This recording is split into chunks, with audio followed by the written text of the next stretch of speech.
For October the 31st, 2025, we talk about PowerWash Simulator 2, Tormented Souls 2, Queue Up, and much more. Welcome to Level 562.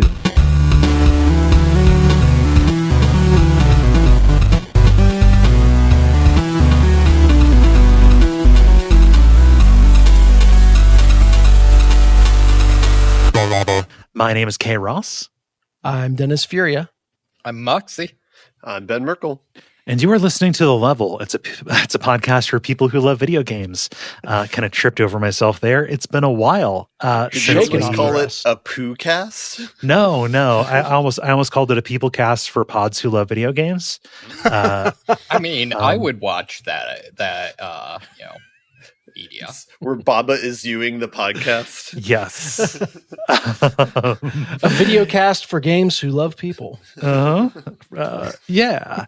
So, no, it's been a little bit. We had to miss 1 week because of quorum. And then the next week, I was recovering. Like literally it was like the night of the day when I got back from Portland after taking a red eye. I slept for 24 dang hours straight. Oh my gosh. Oh, that's the dream. Yeah. I fell asleep. So like took a red eye to come back. I shouldn't have driven home from Columbus. And then I fell asleep at 11 or so, woke up for an hour and ate a sandwich, fell back to sleep, and then woke up at 11. I was so exhausted from everything. Jeez. But it was a good time. Thank you so much if you came out. And that includes you and Mimi. I finally got to meet your girlfriend. Yeah, Ben. Yeah, that was a good time. She does exist. It's like the obligatory joke you got to make. Yeah. I got to see one of your two panels with the Retronauts, which was really sweet. Excellent. That was a fun time. Talking about just retro horror games. It's fun. I've been on a couple of those episodes now. It's really fun just to sit back and make quips. Yeah. You know, it's always more fun to be on somebody else's podcast when you don't have to do the prep, right? Yeah, when you can be the kid in the back of the class cracking jokes. Yeah. And it was a completely full conference room too. I was I don't know what I was expecting, but I guess from past like conferences, usually it's like when you go to talks and stuff, it's like half full, quarter full, like something like that. So yeah, that was awesome. They put people in seats, and we had a mostly full room for our panel as well on Sunday, and we were against Charles Martinet. We were against the guy who voiced Mario. Ooh. Oh shit! I know, right? Yeah, he had an overflow room. Like there were people who waited to watch him in video, like simulcast in video. I mean, there's like 3 lines, and then you kind of got it. Yeah, pretty much. But yeah, it was awesome seeing you. It's been forever since I've seen you, Ben. Yeah, it was awesome. It was cool to be Portland. Happy if anyone lives there in the future. Yeah, and nice to catch up with like Gary and everyone. So yeah, it's a good time. Yeah, that's all that I've been up to is doing that and then recording. Ben, did you have anything else besides the trip to Portland? We actually double dipped this past weekend. We went to Leavenworth, which is kind of like this kitschy German town in Washington in the mountains. Okay. But we went there for a mushroom foraging class on Saturday morning, which ended up being really cool. We only caught like one mushroom or found one mushroom to get. Did you have a net? Yeah, exactly. Yeah. Only caught one, but I wrestled it to the ground with my bare hands. But he kept saying, "No, I'm a postman. Please stop."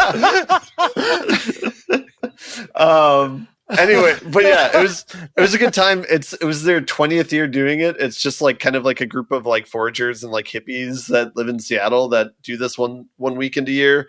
And this year was not the greatest for harvesting just because it was like raining, a little bit too cold, and it was like maybe a little bit late in the season. So it's still a walk in the woods. Yeah, exactly. So it was still a good time with that. We had a dog and a backpack.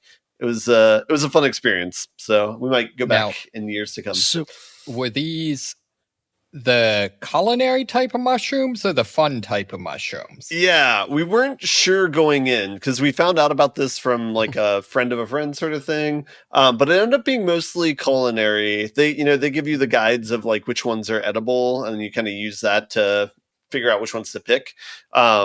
there could be people who are doing more into the psychedelic end of things, but that was not really at the forefront of like the group. So I was fine with that. But so I've actually been to Leavenworth. Okay. 14 years ago on our first anniversary trip. That was one of the places we visited while we were in Washington. I know because the first image that comes up when you Google it is the fucking Nutcracker Museum. Yeah. Please tell me you did that. All of those German towns are also just like Christmas all the time. Like a fair the one up in Michigan, Frankenmuth, right? There's one in Texas too, like Fredericksburg. I've been there before and done like the touristy things before. This was like the first time we got to like spend the night out there. And so I was we were taking in like the restaurants and just like walking around and doing hikes and stuff while we were out there this time. Yeah. Nice. Did you have anything that you were hoping would come up about the Nutcracker Museum, Dennis? Just like, I went there and it was as creepy as you remember, because that's the only thought I had the entire time I was in that museum is I should not be in this museum. To be fair, that is the true German experience. Yeah. So it's funny when I say I went to a Nutcracker Museum and you're like, we've done all the mainstream things before. It's people go there for Christmas stuff, for Christmas and gnomes. Fun fact. I used to be really big into collecting nutcrackers. That was a big thing. Huh. What was your prized? I'm so afraid to ask. What was your prized possession? So I'm kind of boring because I actually liked the classic ones. So kind of, the various like military themed, that sort of thing where it's stuff like that. The chompy teeth ones. Yeah. Trad collector. Yeah. So I didn't have very many of like the just weird ones, Okay. Fair enough. Now I need to start Googling. It's weird enough as a category. You don't have to push it. I want to know what the avant-garde nutcracker collectors are like. I mean, as far as nutcrackers go, there is like the form factor of like the decorative Christmas nutcracker ballet ones, but they're also like Rube Goldberg contraptions that people, like you drop the nut on the top and they crank it and there's all kind of like gears and shit. And then the nut goes through and, comes out like that. That is a thing. I mean, if I'm looking at the front cover of The Art and Character of Nutcrackers, which is one of many fine books that you can pick up on nutcrackers and nutcracker paraphernalia at this museum. And probably the best one here is a sexy lady where you can, crack the nut between her thighs. Okay. Yeah. See, now I want to see like the isekai, like I died and was reborn as a nutcracker and now I must save Christmas. I think that's just called the Nutcracker. True. My favorite like factoid about the Nutcracker is apparently like ballet in America makes like 90% of its revenue from the Nutcracker. Oh yeah. That makes sense. Anyway, Dennis, how about? I'm glad you had a good time, Ben. Dennis, what have you been up to besides remembering your Nutcracker Museum? Yeah, my Nutcracker nostalgia here is through the roof. Just Halloween prep. I don't know if I talked about our costume theme on the show before. I know I've been sharing behind the scenes pictures in our behind the scenes channels. You have. But it's a very ambitious costume this year. It is for the kids. It's more simple for me and Jen, but it is a like UFO that hovers above the kids. They like wear their backpack and it like, sets down into their backpack and then looks like they are being abducted by a little green man driving a UFO. It's got lights and everything, tinsel flowing down to simulate the beam that shines really cool in the dark. And we've it's been completely like a DIY project, which means we have thrown, good God, probably 50 hours trying to get these things to work the way we want, but it turned out really well. Awesome. And then Jen and I are just going as Men in Black. We'll be chasing around our kids being abducted by aliens all night. So easy to find them in the dark. We'll always know exactly where they are. Good family themed costume. Also, very accommodating of like wearing a coat if it's too cold or what have you. So those are kind of the key things we look for. And we've taken them out for a spin to a couple trunk or treats. Okay. Luke made the comment. He's like, and this is my fault because I do all the F1 stuff around him. He's like, it's like we've got a whole F1 garage for these costumes because every time we take it out, we got to like bring it back and debrief what went well and what didn't and adjust it. And we got some new anti-roll bars we're installing, stuff like that to getting these things to peak performance for the actual event in a couple days here. So next year, Jen and I have already talked and committed. We're like, we don't know what we're going to do, but it's going to be hella simple. Yes. But it is. Yeah, there you go. Got to be careful with those. Those can go awry. Top can't be very pointy. Yes. So that is what our lives have been consumed with recently. I will share pictures of the actual Halloween night if I can in the Level Slack channel. Cool. Sweet. Wait a minute. Dennis, is that the only thing that's happened since we last had that episode? No, because it's been 6 fucking months. Yes. Part of the reason we didn't have quorum in the I guess 2 weeks ago is we've got a streak here going of meeting up in person. Moxie and I, and then the rest of the Furias got to hang out in Shenandoah. I'll kick that over to you since I just talked a bunch about Halloween. Yeah, so did a camping, got an Airbnb on the edge of Shenandoah, and is that national park? It must be national park. It's a national park. Yeah, because with the it was shut down. Oh shit! I didn't so think it about was that. open. I think it was actually really weird because they have a person manning the front desk just to send you away. Just to just to tell you that like you can totally come in. We're just not taking any money. It's like, but if you're here, why don't you just take money? I'm going to leave a $5 bill under this rock. Right. Exactly. Also, like the gift store was still open and taking money. So. Okay. But then there was a big sign that was like, no Ranger programs due to shutdown. Yeah. And then there were like Rangers doing bootleg programs just because like it's something that they care about. Right. On the side. Huh.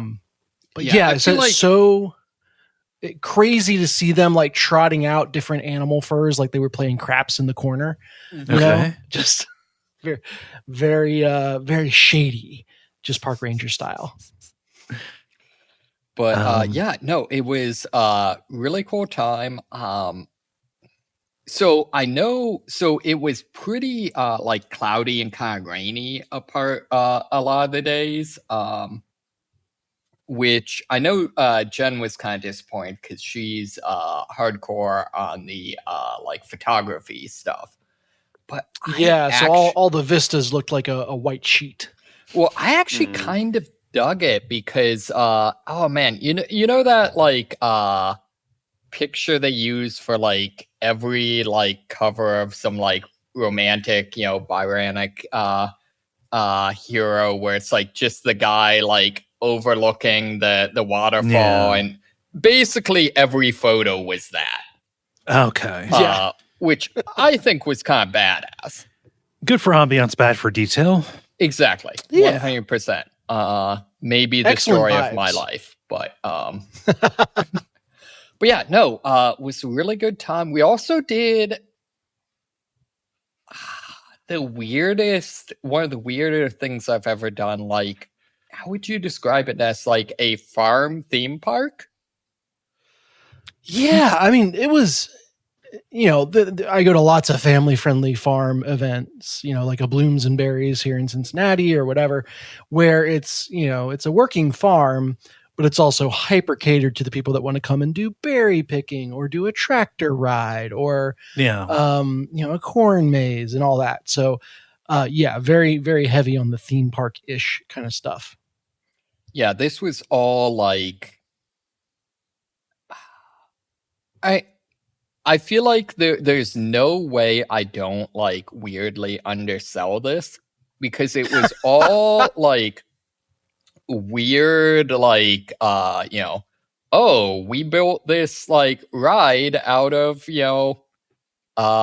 some extra parts around the farm, except they were all just super over the top. So like one of them was, I don't know what it's actually called, but like the big corrugated kind of sections of like storm drain, like plastic storm drain type thing. Like a culvert or like a drainage tile. Right, exactly. Yeah. And they had those like cut into things and like set in a trap so you could, or in a track rather, so you could just kind of like hamster wheel in them, and like just stuff like that. They had pig races like every half hour for some reason. Like it was one of those things. For some reason, no, because pig races are awesome. Well, yes. Also, I feel like bet?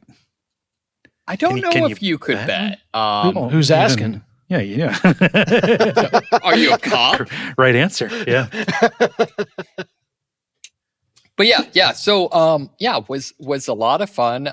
Had some stuff we'll talk about in the I don't know. All of our segments are the same to me. We didn't quite make the news, so it's probably not that one. Yeah, I am the person that still, when you say like we're gonna have the regular type of show, I'm still like, oh, what are we doing? So, okay. Confirming the need to have it in every episode, I guess. Yes, exactly. But yeah, other than that, the big thing I had was No Kings was here in town, as you might imagine. In DC was pretty big. Got to hear Bernie Sanders speak, which was really cool. And strangely enough, Bill Nye spoke. Cool. Which was pretty cool. It was actually interesting because while it was very like a protest rally, that sort of thing,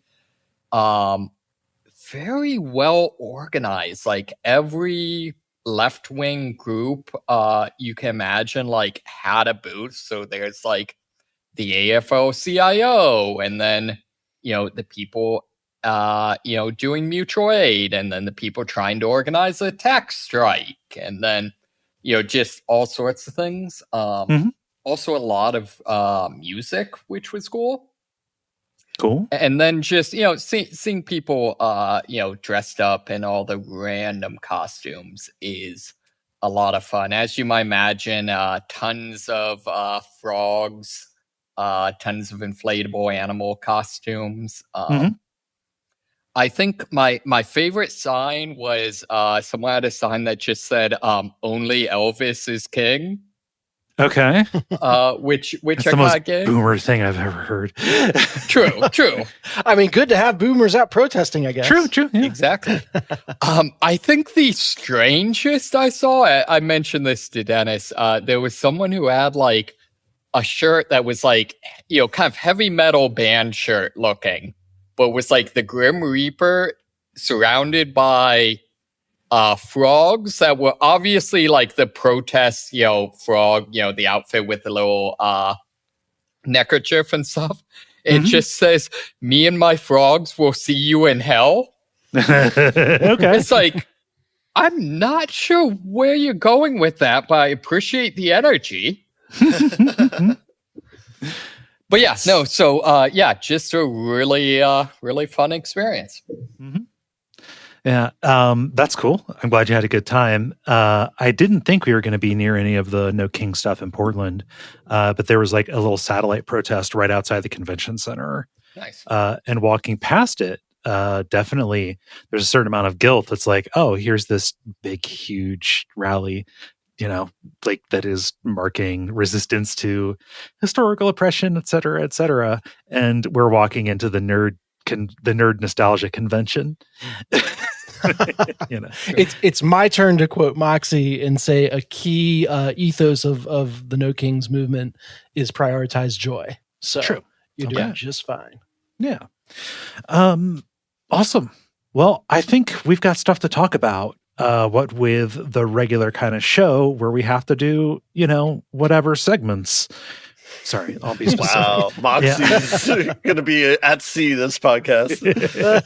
No, the grind, the multiplayer, and the end boss. And why don't we get started with the grind? The grind, where we talk about things we have been playing over the past period of time or so. I'm going to ask us to keep it to a handful if anybody's got like 5 or 6. I don't know that that's going to happen. I have 2 and I can only speak about them briefly. Okay. 2.5. Is that what you're doing, Ben? Okay.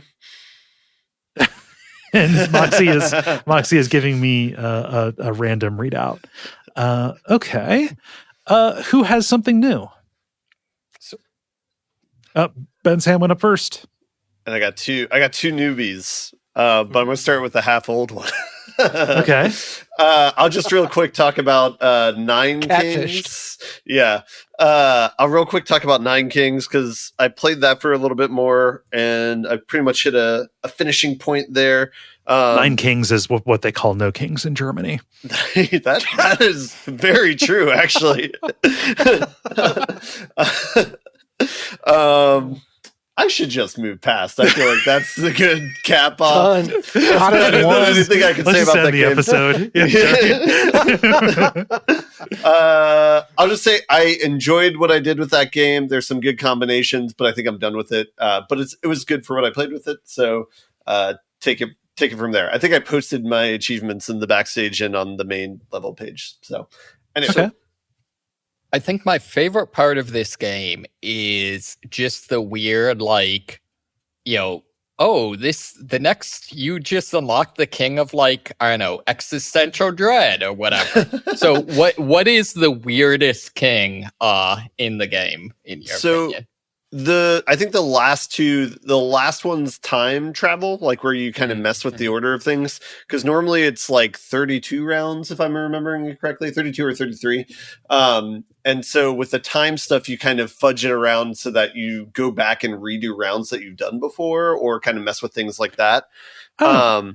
The second to last king is called the Progress King, the King of Progress. And there it deals with upgrading things or getting payoffs when you upgrade buildings and stuff. So kind of the final run where I'm like, I don't know if I can do a better run than this. I'm fine cashing out now was where I combined both of those. I hadn't unlocked the Progress King yet, but I was facing them. So you can still sample the buildings.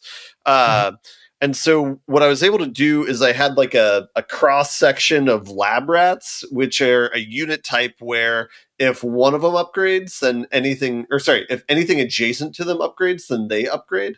So if any one of the rats upgraded, then all of them did because they were all adjacent to one another.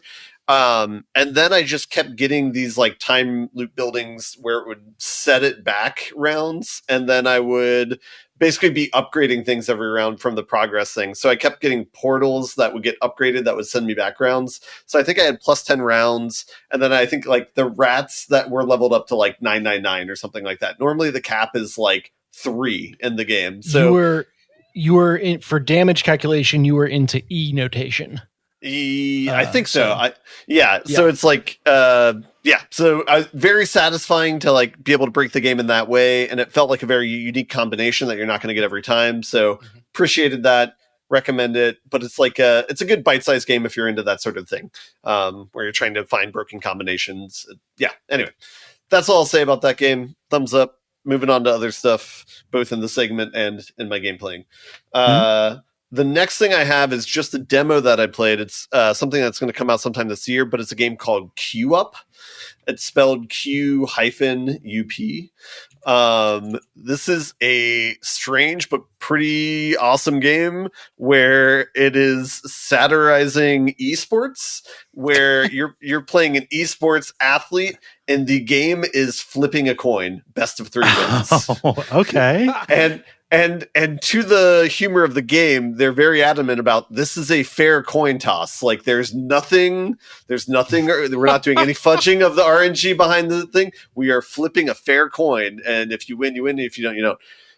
But where the game gets interesting is they have this huge like meta, like upgrade and like, a reaction like system behind this so based on the outcome of a coin, a bunch of like numbers go up and a bunch of things explode and your character gets a bunch of points and they level up and all that stuff. So this like huge progression system built around flipping a coin. I think it's 4-on-4 that you're playing like in a squad or whatever. What's progressing? There's a couple different mechanics. First, you have I believe it's like a Q rating, which is like your kind of like your experience meter. You also have gold that you collect by winning or losing these events. And basically what happens is each character kind of has their own mechanic to it. The base one is something about like a meta where it's like every time it's called a mind read or where it's like every time they face an opponent of a class, their meter goes increments by 1 each game. And if they don't see the opponent, then it resets to 0. So there's like maybe 8 different classes. In the demo, you can play as like 3 or 4. But none of these things change your odds of winning. No, but what they change is like how much experience you get from watching the coin get flipped and then seeing what the outcome is. And so there's like a medic class, there's like the basic class, and there's like they have like eventually like a troll class, a whale class, like all these things that have like interesting mechanics. And so even if you lose this set of 3 coin flips, you could still be the person that gets the most amount of experience and the most amount of gold by how you set up these interactions. And so it's like the stock market. Like it's completely irrelevant if your company's successful. All that matters is if you get most of the gold. 100%. All that matters is how many people your coin flip lays off. Yeah, that's a touchy subject for today in Seattle. Sorry. But so the way you have this like upgrade system is there's this hexagonal grid, and you basically have nodes that are kind of pre-stamped that will unlock at certain levels. So like maybe level 5, this one node will unlock, and then 2 spaces later, level 10, another node will unlock.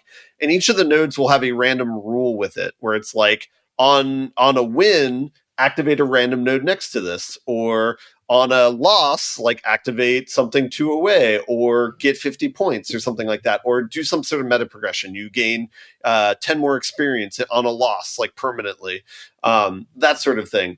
So mainly where the gameplay comes in is you're trying to position these like nodes. You'll get free nodes that you can position on the graph around this, but you're trying to get things to trigger, and basically things will have a stock to it too of how many times they can trigger, because a lot of times these things will recurse, where it's like you trigger a node, it'll trigger something else, it triggers that node again.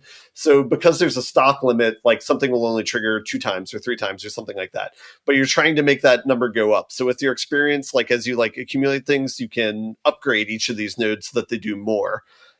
Outside of this whole node experience system, there's like there's consumables, like wearable things and items that you can accumulate from a shop, like an e-shop, and those have interactions with one another, where it's like if you buy 3 from a certain type of company, they can synergize with one another, and they all cost a certain amount of money that you get from your playing the coin flip. So can you get like gear sponsorships? TBD. They didn't show that in the demo, but it's a very tongue-in-cheek type humor, where it's like the main interface of the game is like you can press a button to go do your esports battle, where you go into this like you go into a queue and you watch everything happen, but you literally are not doing anything when the game's being played out. You're just seeing your numbers go up by how you've like set things up to begin with, and then you win or lose at the end of that, and then you get like, but there's forward progression every time. Whether you win or lose, you're gaining experience and you're gaining money, and that sort of thing. And basically, as you're unlocking things, you're unlocking more tools, so that number gets bigger and bigger. It sounds like an idle game with more spectacle. Yeah, it's I would say a strong part of this is the like style of the game and like how it's presented, because it is like pretty. They have like sick like techno like type house music or whatever that's being played as you're watching it, which I'm into. Might not be everyone's cup of tea, but yeah, I guess the long and short of it is it's definitely worth trying the demo out and seeing if it's your sort of jam. I'll probably pick this up when it comes out because I had a good time with it. I only played as one class. Like extremely deeply. I didn't try the other two on the demo. But yeah, I think there's like 6 or 8 total when the game comes out. So I want to see an actual esports push for this. Like I want this rising in the rankings on Twitch. Yeah. I'm trying to figure out what this game is trying to say. Is it that like in esports and like gaming and gaming content creation in general, like the game couldn't have less to do actually with what it takes to be successful in the scene? I'm not sure if they're going for anything crazy deep with like the commentary. Yeah. I just think they picked a lane in terms of like the style of things. Like all your characters are kind of have like an anime bent to it, you know, like the avatar or whatever. So it's definitely a vibe that they picked for the theme. I don't know if it's anything beyond that, or it's like just a stylistic decision.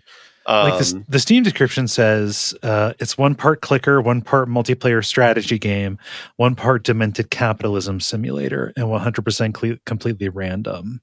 So it's that demented capitalism simulator that is making me like feel like it is trying to say something, but I can't discern it. I might be overthinking it, honestly. Look, Kaye, the only thing this game is trying to say is the only thing that matters in life. The one decision that defines us all. Heads or tails. Well, it's the decision to play. That's the only thing you have control over. That's okay. So it's like in inverse war games. Kind of. One thing that's interesting with the meta too is you can like squad up in this game. So like I said, it was 4-on-4. Like you can like invite your friends or whatever to play and join your team. So you can technically build like a meta comp around this where, you know, it's like, I'm going to play the meta class and then you can play this class and then they'll synergize like that. So there's another depth to it that I haven't even gotten into yet because I've just purely played single player. There's public leaderboards, yes?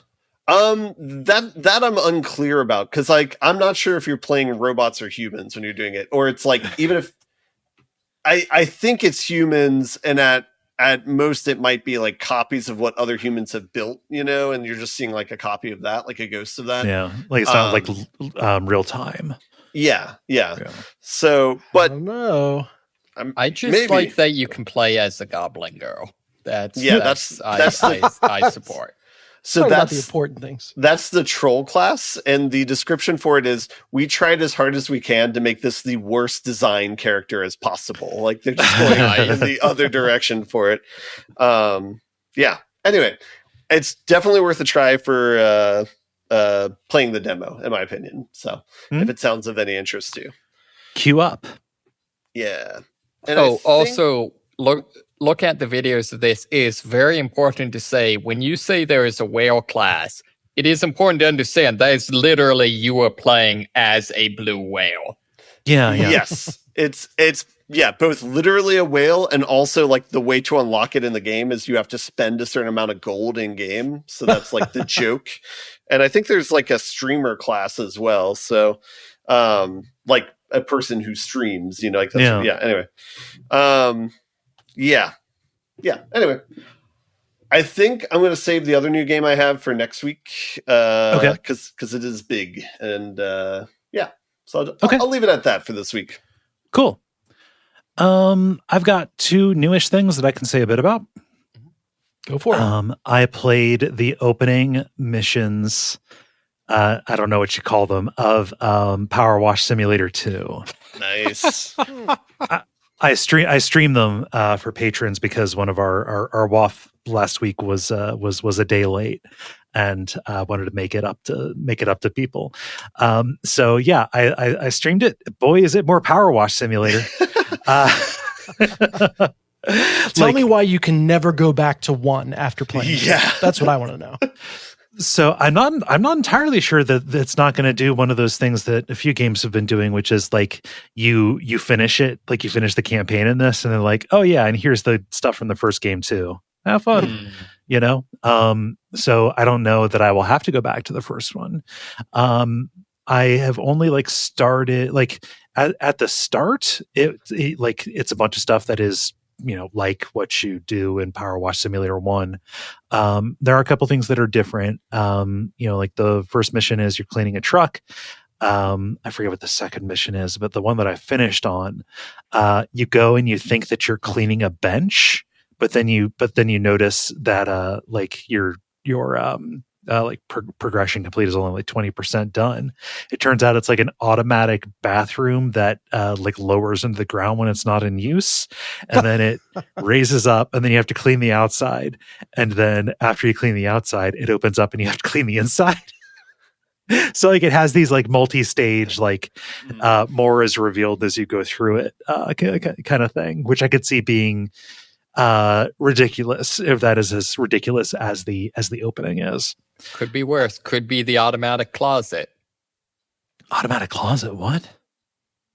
Oh, that. There's a weird subgenre of like force femme stuff where it's like, robot closet that's totally forcing me to wear women's clothes, guys. No, I mean, I don't want to, but yeah, okay. But I have to. I thought that's what you were saying, but I didn't want to immediately go to it because I don't know. Okay. Okay. No, I don't know. That might come later. But if I assume that's what you're saying, you'll assume that I assumed that's what we're saying, and that's a problem. I don't like bringing my knowledge of that shit to Maine. Not that there's anything to be ashamed of about it. Yeah. So like that's as far as I've gone. Like the other thing that is like most noticeable is like, so a common experience in PowerWash Simulator is like you look at the thing and you say it is perfectly clean. Why is this level not done? And you have to go into like the big list of all the different parts that you were supposed to clean and see like what's at 99%, find that part, go in and press the highlight button and see what little bit is there. And this one, like after you get, you know, basically as close as you can get to done, like when you reach that point where it's going to be really frustrating, it just like puts a little like reticle on the thing that you need to clean. So it's not as much of like a pixel hunt kind of deal. That could be a feature that is like an accessibility thing that was available in PowerWash Simulator 1. And I just didn't use it, but it is definitely here. And I could see some people wanting the ability to turn it off. Not really what I want. It strikes me as like the sniper lens glint in any number of online shooters where it's like, all right, I'm not going to get lens flare 100% of the time that a sniper is looking at me, but it's kind of necessary to make this not just an awful experience. Right. I love the phenomena of like accessibility features that people just decide like, nah, the game's better this way. Like the big one I think of is what that Rainbow Six Siege spin-off where you could get the ability to like visualize sound, and it makes the game so much better. Yeah, it makes the game playable. Yeah, I mean Fortnite has that, and just like when I sat down to stream it for some reason, I forget why I did that. No, I streamed it with Will at some point. It was like, yeah, no, turn this on. Everybody has this on. Yep. Yeah. No, like accessibility stuff is good. There should be more of it. Yeah. So PowerWash Simulator, is it just what it says on the tin, or does it eventually get to like, I don't know, some sort of weird thing where it's like, oh, you're now, I don't know, power washing Area 51 and there's totally a conspiracy and you have to read the wiki to understand what's happening in the plot. There's a little bit of that in the first one. It's been out for a while. Like at the end, like there's like a reason that the volcano in town is going to go off, and you have to like completely clean basically an Atlantean temple that has risen from the bottom of the sea in order to stop it, I think. There's like indication in the little emails and stuff and some details around that like there's more going on. That's not what it's about, and you don't have to like engage with that in order to see everything. But like, yeah, they decide to make it a little bit fanciful as it goes. Nice. So I guess my big question is like, what are they doing in this one that they aren't doing in the first one? So far we got reticles and dynamic environments, but is there anything else? Like anything with mechanics? There's reticles, there's dynamic environments. Like there are new things that take you like to get you in position. So like previously there were just like ladders. Like there are like scaffolds. Oh no, the first one had scaffolds, but there are like elevators, like window washer elevator kind of things that you can activate. There's, I think the big one that makes more of a difference for other people, not so much for me, is that you can do 4-player co-op just out of the box on this one. So nice. If you want to all get some people together and have a good old fashioned spray down, you can do it if you like. Not a thing. Yeah. I feel like that is the like, nah, we've got Splatoon at home. Kinda, a little bit. I don't know. Also there's a surface cleaner. There's the thing, like the power washing thing that looks like a big vacuum cleaner that like sprays directly, like jets onto like onto the ground and stuff. You can have one of those instead of just spraying back and forth constantly. Okay. Yeah. Nice. But like, I don't know, if it was just a mission pack, which was like, hey, here's more fanciful shit to spray, then I'd be happy. But it turns out there's a little bit more, at least quality of life stuff. I mean, I started watching videos as you're talking about it, and I kind of don't want to stop watching the videos. Yeah. I see how it ends. I do have to say, I think this is the first game, but I love that they apparently had a Warhammer 40K expansion. They had a bunch of like crazy shit in their DLCs. There was the Final Fantasy one. Just cleaning out Buster Swords. Kinda, yeah. It's like a bar, yeah. Yeah. It was actually a lot of content. But like, I think the bar was the last stage.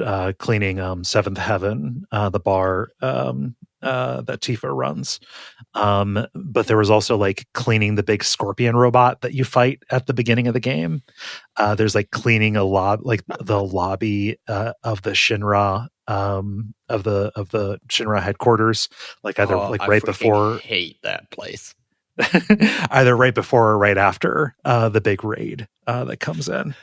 I want to play it just so I can do a shitty job cleaning it. But yeah, like they had SpongeBob content on that too. I think there was Tomb Raider content. Yeah, Power Washer 1 got fucking wild. I would kind of love it if Tomb Raider, at least if it was the prequel trilogy, it's just every scene is her getting like graphically murdered and then you have to clean up after it. Yeah. Clean up blood trails. Yeah. Yeah. Just, I've got to clean this rebar so Miss Croft doesn't get tetanus. Yeah. Why does an ancient temple have so much rebar? Any other question about PowerWash Simulator? No. Glad it is your jam. Yeah. The other thing I've been playing is something that I've been streaming. Have done 2 sessions of Tormented Souls II. Okay. This is a sequel to Tormented Souls. It is a game that I streamed a while ago, several years at this point. That was like when I played it, like one of the best like throwback to classic Resident Evil, Silent Hill horror games that I had played. Fixed camera angles. You're going around in a puzzle box space, you're fighting monsters. It pulled ideas from like Silent Hill 4 in terms of, making a choice of which monsters to disable, stuff like that. Really neat. kind of the idea being that like this young woman gets into a car crash and wakes up in this like gothic hospital castle cathedral thing, and ends up in a like this weird like time paradox conspiracy to try and raise a demon god or something like that. As you do. By by virtue of the good ending of that game, you end up your character ends up adopting your twin sister, who is many years younger than you, and going on the run from this cult that is after you. But she's been having these nightmares and drawing things that come true. And so you're taking her to a convent to maybe get her like treated. Like it's like billed as a relaxation spa kind of place. But it turns out it's run by the same cult, and your little sister goes missing, and you've got to go after her. It is still fixed camera angles, classic throwback kind of look and feel to it.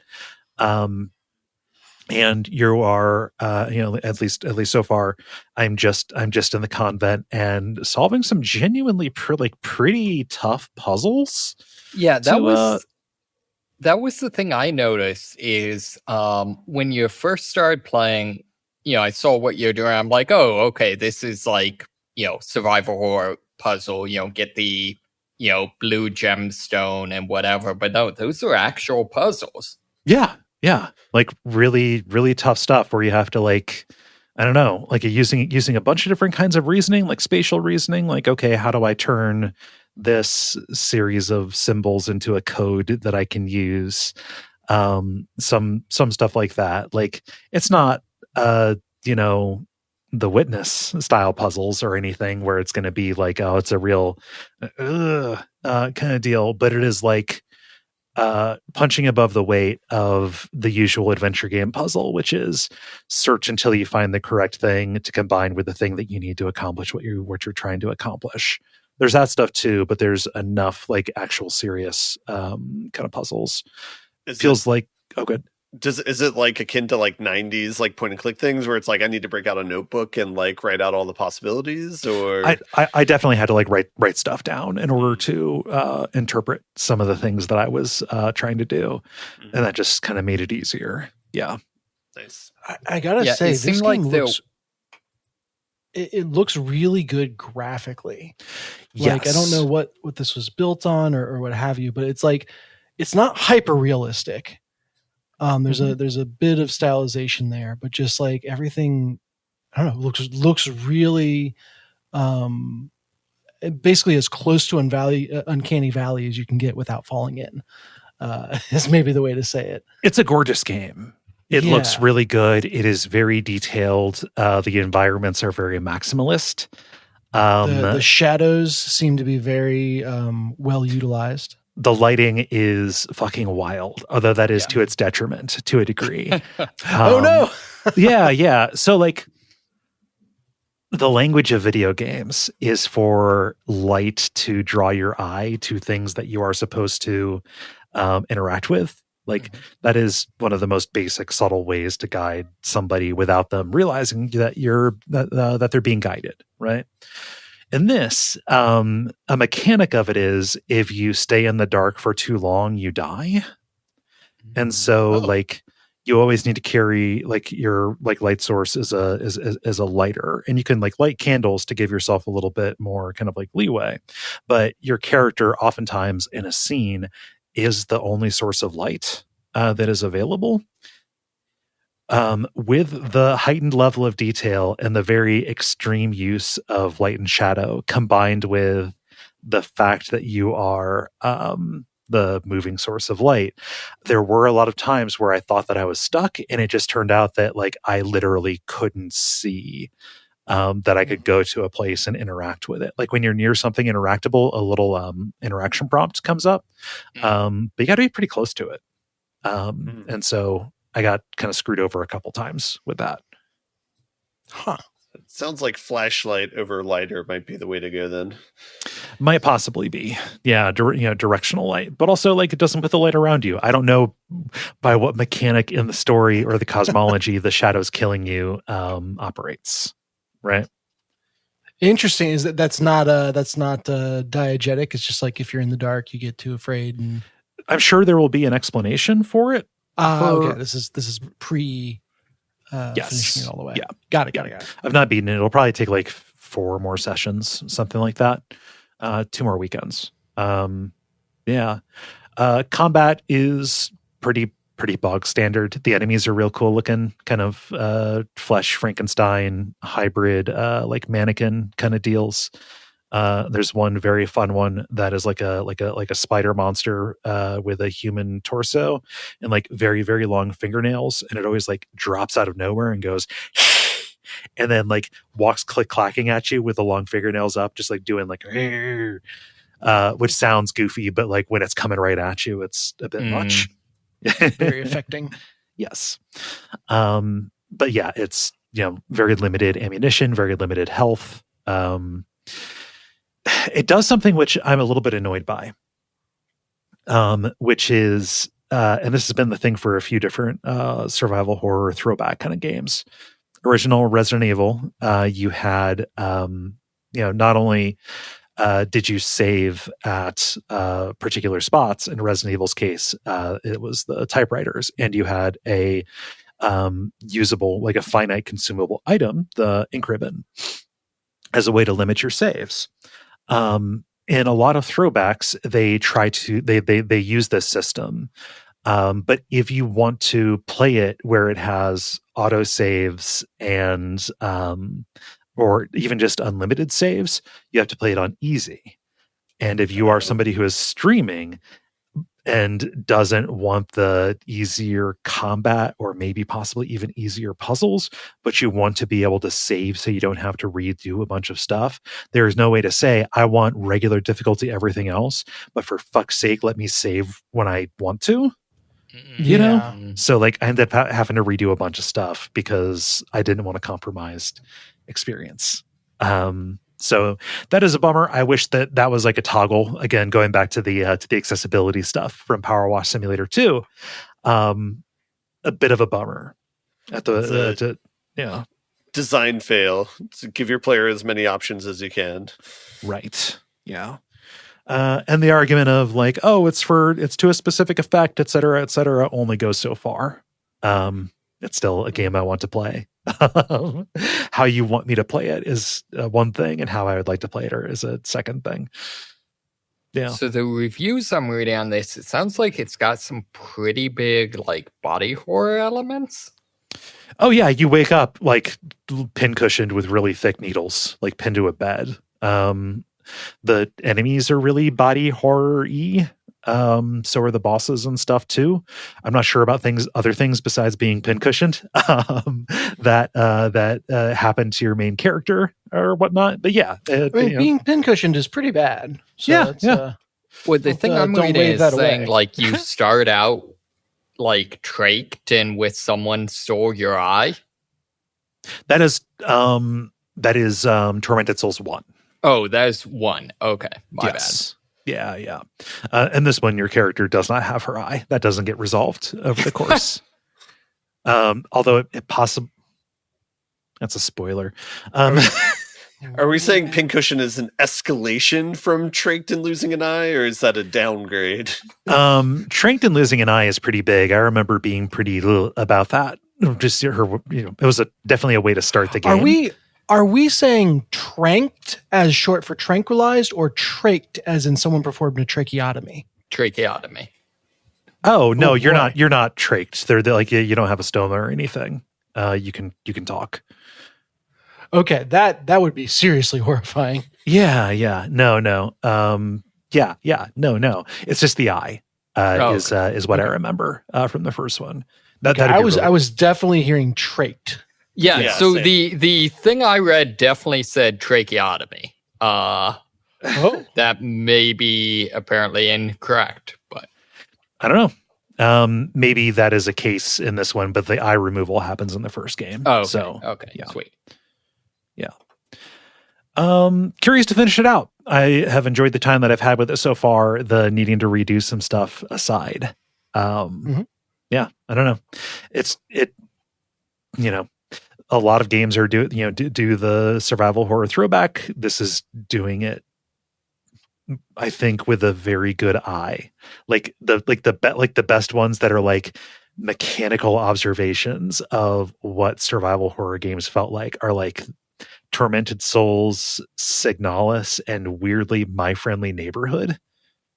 Okay, that is like the number one game series that I cannot believe is a series. I remember seeing the first one and being like, oh, that looks kind of derpy.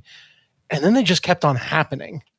So yeah, there's something going on there that has earned. Is there another My Friendly Neighborhood? Or maybe it's My Friendly Neighbor? Oh, Hello Neighbor is the one that you're talking about. The asynchronous. Okay. Yeah. My Friendly Neighborhood is like you go to a Sesame Street studio and the puppets are running rampant. It's like like PG horror, like kid themed kind of things. Like there's no gore or anything, but like the entire deal is like just really, closely observed adherence to a survival horror kind of formula. It's really interesting. I recognize that. Which, ironically enough, is not that similar from the actual Muppets. There's just like too many things now, so it's hard to agree on what language means with Trank and Trank and My Friendly Neighborhood. Yeah. Yeah. So that's what I had: PowerWash Simulator 2 and Tormented Souls 2. Very cool. Okay. Dennis, or let's say Moxie, you had your hand up on the request for something new. So I've got a couple of things. One small one, on the Steam sale, I picked up Megacopter, Blades of the Goddess. Ooh, good name. Yeah. So it's a game where you are a grizzled military helicopter pilot that gets hired by this secret military organization that is strangely just really enthused about you just doing ultra violence. Okay. No, this is a throwback to the Desert Storm games. Yes. Yeah. 100%. And so you quickly find out, one, that your enemies are all reptoids. So like, the reptilian people from conspiracy theories. Oh. But are they Draco? Much more relevantly, your helicopter is for some reason actually a Aztec death goddess. Cool. Yes. So yes. That's actually helicopter is Aztec death goddess in ancient Mesopotamian. What? That's the etymology of helicopter. Okay, got you. All right. So first off, yes, this game to a certain degree is an extended joke of like, I actually identify as a attack helicopter. Okay. But more than that is just a very, very strange excuse for you to have just straight up violence. So, for example, all of your technology is, kind of Aztec, mystical technology adopted to modern day, or as they call it, Aztec. Aztech. Yes. Okay. So, like, this is doing like ancient alien stuff too. Like, this is so like reptilians, but also it is doing. Yeah, it is doing ancient aliens when it can be bothered to have a coherent plot. Okay. Like, every other episode is like, you be a boss and the general in charge of your thing is like, all right, now we're all gonna have a pizza party to celebrate. And then the next mission is just like a survival, wave survival, protecting the pizza place. So it's a very, very silly game. But, a lot of fun. This game, like the humor reminds me of like Kung Fury, the movie. Yes, and then very it looks much. like it has like the G.I. Joe aesthetic to it. This looks awesome. Yeah. It's it's one of those games. It's a simple game. It's not, definitely not going to be game of the year, but it is a lot of fun. So definitely recommend that. Yeah. So I called it Desert Storm earlier. That was the actual military operation. Desert Strike, Urban Strike, Jungle Strike are the name of like Sega Genesis and SNES games, or what I know them from. They're like isometric action games where you pilot a helicopter and blow up buildings and stuff. So I know there's another one that I saw a lot of people reference that was like, I don't know, something like Aardwolf or something, or I don't know. I don't something like that.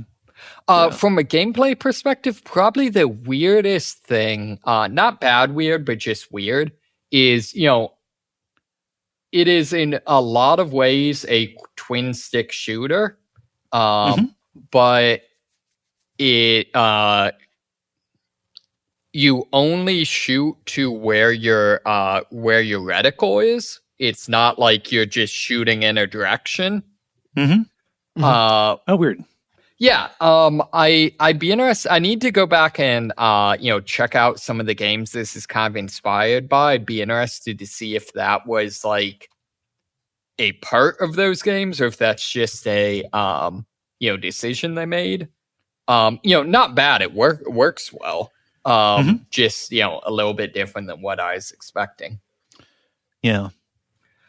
So that's pretty small game. A little bit more substantially, I started up the new expedition in No Man's Sky.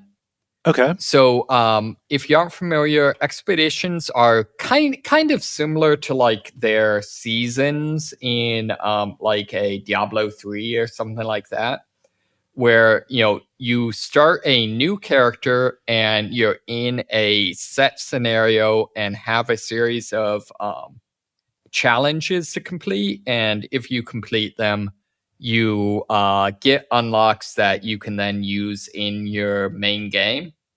Okay. This time around is this is their Halloween themed kind of expedition. So all of it takes place in I forget. They actually have a name for this. It's like uninhabited systems or something like that. But it's basically systems that have kind of been taken over by like the xenomorph style aliens. Okay.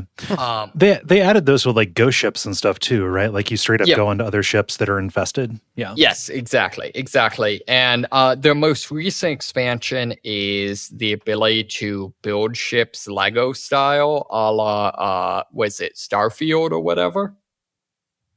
Okay. I think I saw that.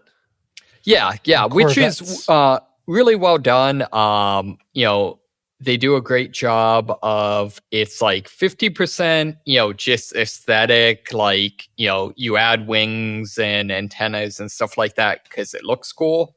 But very notably, 50%, like a bunch of the equipment you can add actually changes the stats. So, for example, wow, this is, if you haven't played a lot of No Man's Sky, this is going to sound like the worst bonus ever, even though it's actually huge. But adding like landing gear basically makes it cheaper to take off. Which is, a huge thing. That's one of the big like resource drains, is you needing to refill your launch fuel. Yeah. No, that makes sense. I mean, with the loot cycle of that game, like, okay, I go to a planet, I explore, I need to like make enough to keep myself in fuel and repair to go to the next place. Exactly. Probably that's what it is, right? Yeah. Yeah, very, very much so. So yeah, it's a lot of fun, and each of the expeditions is really cool because it's almost, this is going to be a weird analogy, but it's almost like a Garfield minus Garfield type of scenario, in that a lot of the expeditions are basically, what would No Man's Sky look like if we removed this seemingly fundamental aspect of the game? Okay. So in this case, it's basically, what would No Man's Sky be like if there were no NPCs? Because you're kind of in this post-apocalyptic side of, or region of the galaxy. So like there's no vendors really, no no outposts, any of that. So it's a completely different game. Is it a more boring game, or do they mitigate that somehow? I think the thing that's key about the expeditions is they use the rewards you get from completing the challenges to adjust the pacing. So there'll be a lot of things where, like in the base game, every time you warp to a new system, if you go to the local space station, basically the local market, you can pay to unlock one new inventory slot. And then you can also rarely find the ability to unlock inventory slots on the planet. Whereas in this game, in the expeditions, it will be things where it's like, all right, you complete this expedition and we'll give you just strip 5 inventory slots. Or it'll be like, all right, learn 10 words from an alien language, and then we'll just give you an item that's like a universal translator. So what I mean with that is it's definitely something that would be much more boring if it was the full game, but it's not boring when it's kind of this abbreviated, almost like a challenge mode. Yeah, like a siloed experience. You're starting fresh on each of these expeditions. Yeah. Exactly. So that's a lot of fun. They've added a lot of new stuff since I've last played. So it's kind of fun. This is a game I checked. My time to play is 20 days. So 24-hour days. Okay. So I've played a lot of No Man's Sky. So it's kind of neat after all that time going in, and half the items I'm getting, I have no idea what they do because they're added after I last played. Wow. So that's a lot of fun. God. Yeah, that game. Just the economics of it don't make any fucking sense. Nope. I was gonna say they misrepresented it in 2 ways because it's actually a live service game. So yeah, that you don't have to pay again for. We didn't say they were good at being a live service game, right? Yeah. Oh God, I'm kind of curious about that. They've got a new one coming out, right? Light No Fire. Yeah. It looks like it's almost like non-sci-fi No Man's Sky. It's fantasy. Yeah, is what it is. I don't know. I'm curious what that entails. I guess it showed well when they when they debuted it. So did No Man's Sky. So hey, No Man's Sky eventually got there. It's unfair to hold that against them.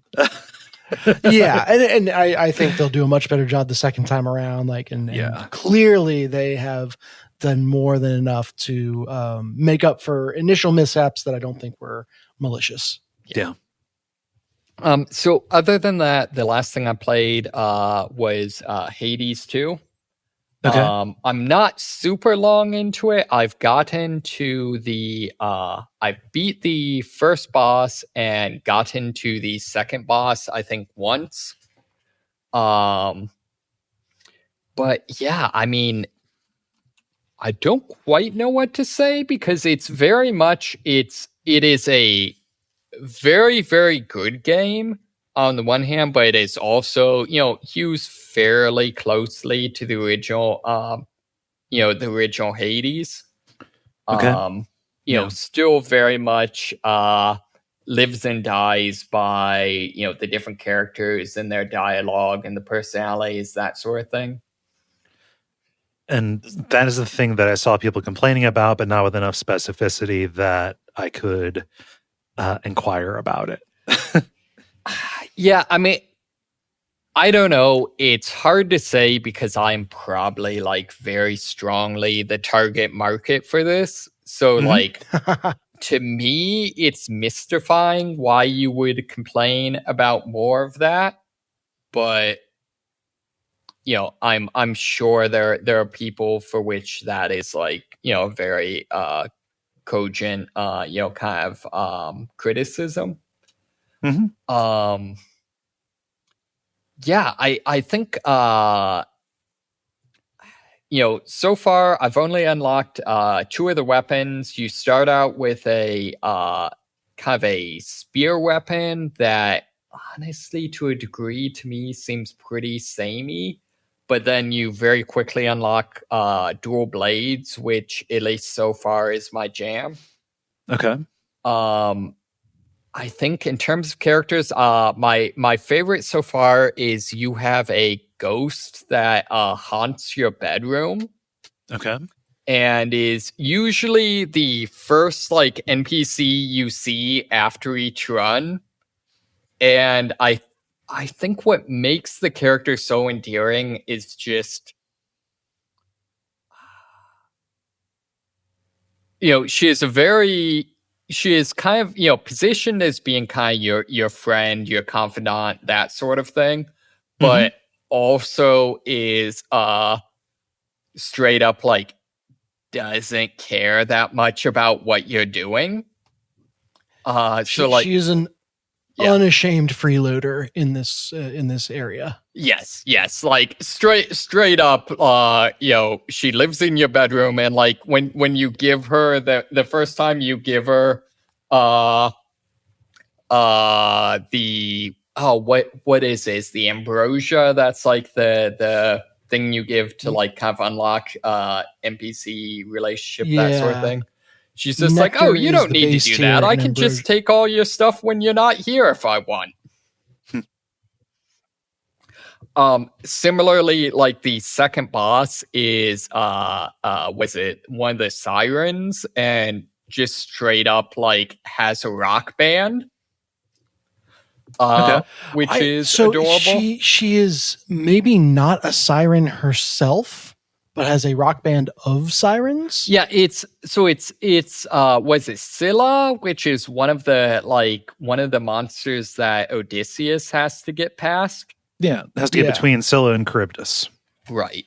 Yeah. And that is actually, I think, probably my favorite, and I think the most inspired kind of narrative choice I've seen so far is who was the guy in the first Hades that's kind of your mentor? Was it like Achilles or something? I can't remember. But you know the character I mean. Kind of your equivalent. It was Achilles. Your equivalent of that in this is Odysseus.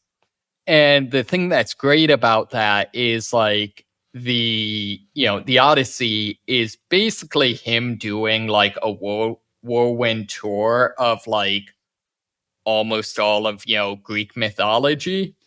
So he's a terrible mentor. The solution to every problem is putting beeswax in your ears. Well, and so like straight up because of that, like when you first get defeated by was it Scylla? Scylla. Cilia are inside your lungs, I think. Yes, that is right. You go back. It's just straight up like, what did you try beeswax? Like, so like every character, he has his commentary of like, oh man, yeah, I remember where I had to deal with that shit. He's grunting with that. He's grunting at everybody's shit. Yeah.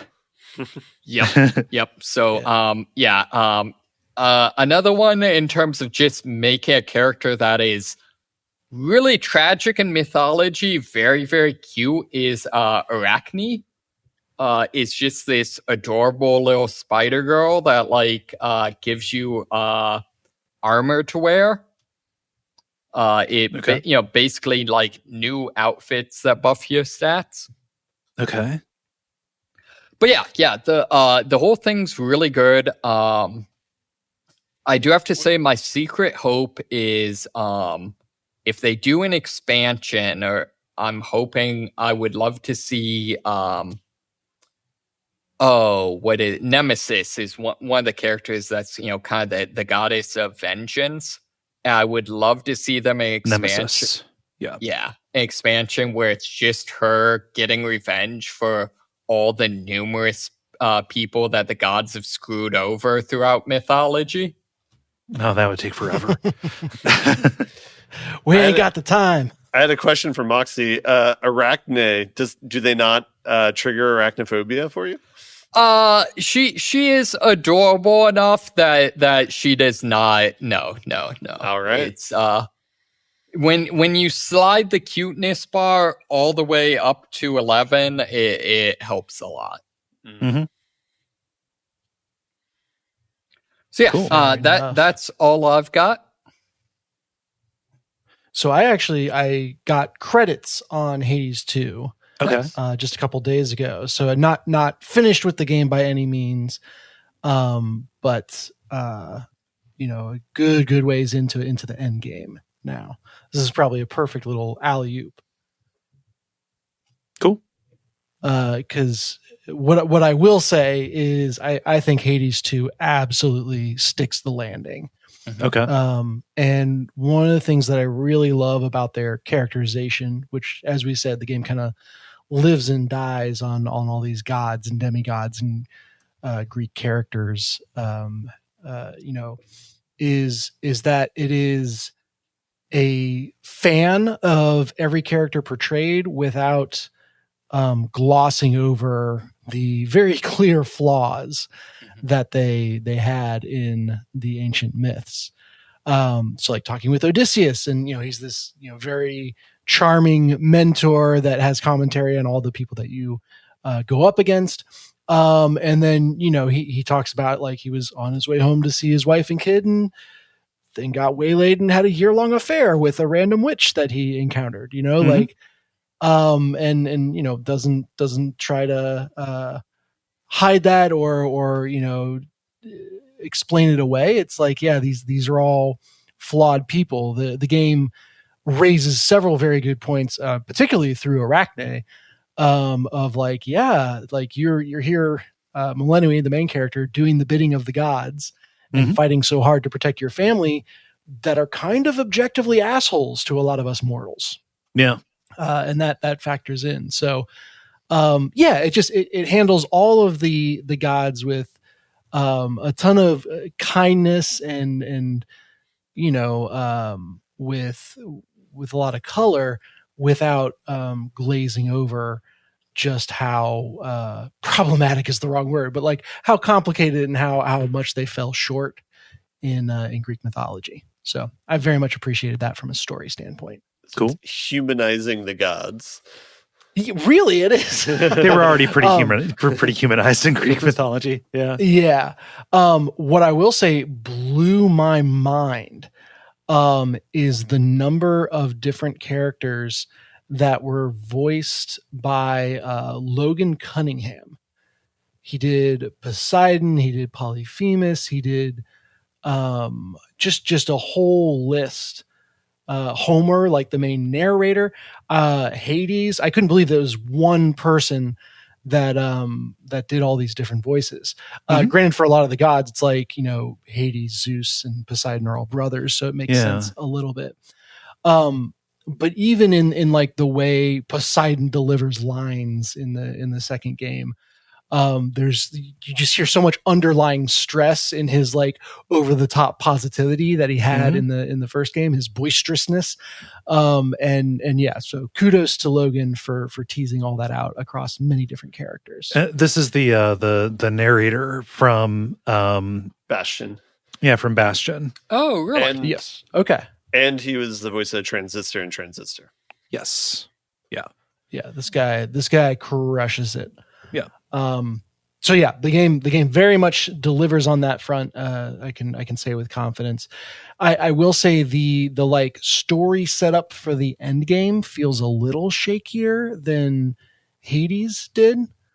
Like the reason that you keep doing runs in the original Hades is just such a perfect fit for what the whole story has been driving at. Mm-hmm. The reason in Hades 2 feels a little bit more like a hand wave. Mm-hmm. Now that is said, not having reached like the quote unquote true ending, so Right. they could explore it a lot further. But it feels like it's at a place where it's like, yep, just this is here's an excuse to keep going. Now just focus on keeping going. So. Mm-hmm. Playing around with all the different aspects of each weapon. So I think at the end of the day, there are 6 different weapons, and each weapon has 3 different aspects. And those aspects can have dramatic changes in how the weapon functions. That's kept me entertained. And Moxie, you haven't unlocked the Dark Crystal yet, have you? No, I have not. Okay. Well, if I can share the behind the scenes, we were talking about Hades too, and Moxie is like, yeah, I'm having a lot of fun. I wish I could get like just a little bite-sized 15-minute thing instead of a, hour-long run each time. Mm-hmm. And I just started laughing because they very much have a setup for that. Oh, cool. Yeah. Nice.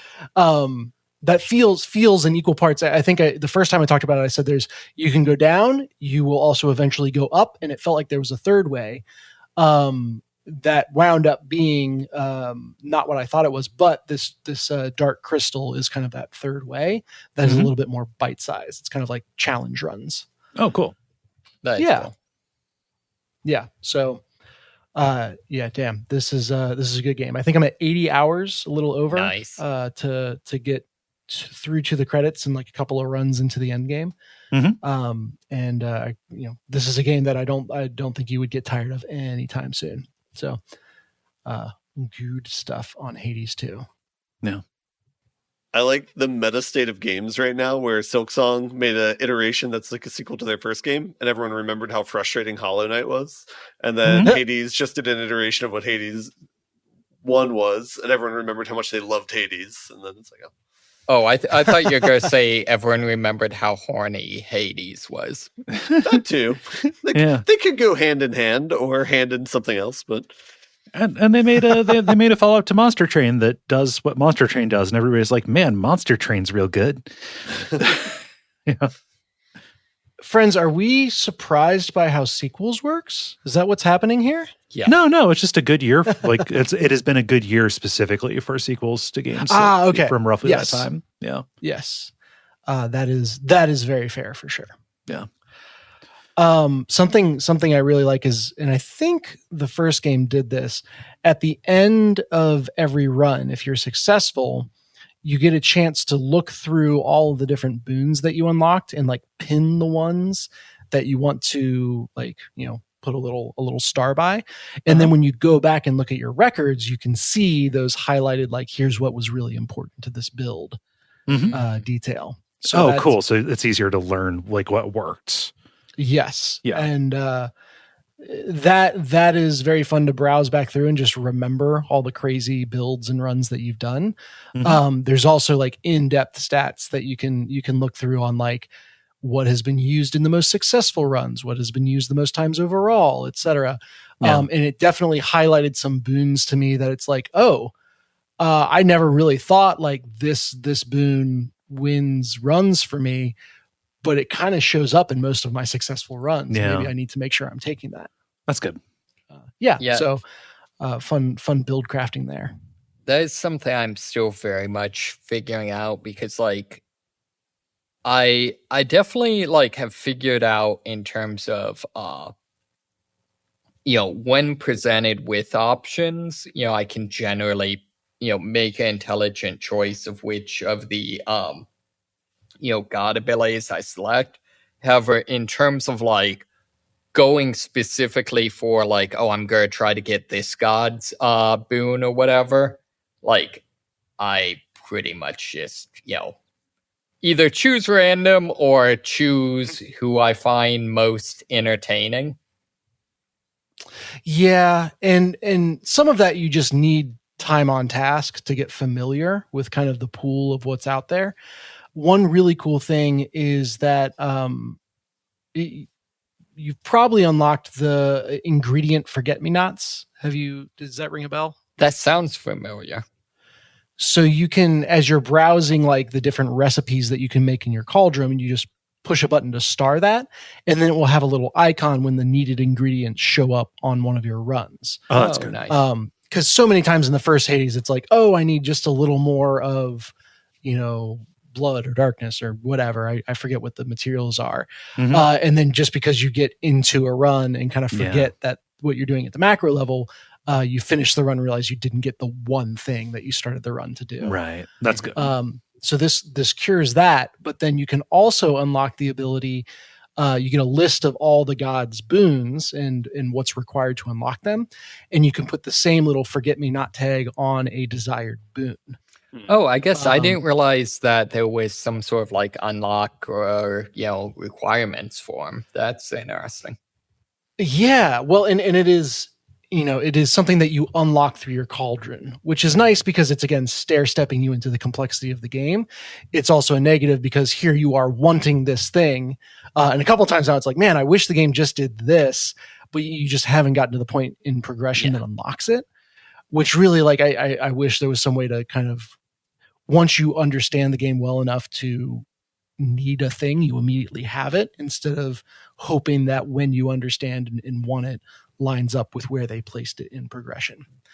But anyway, that then makes your build crafting easy because you can get like, okay, I've gotten my first two boons and I see how I would really want like this boon to complete that build by browsing the list. Push a button and then that makes sure it doesn't just highlight when that boon comes up, it highlights when the prerequisites for that boon come up. Nice. Yeah.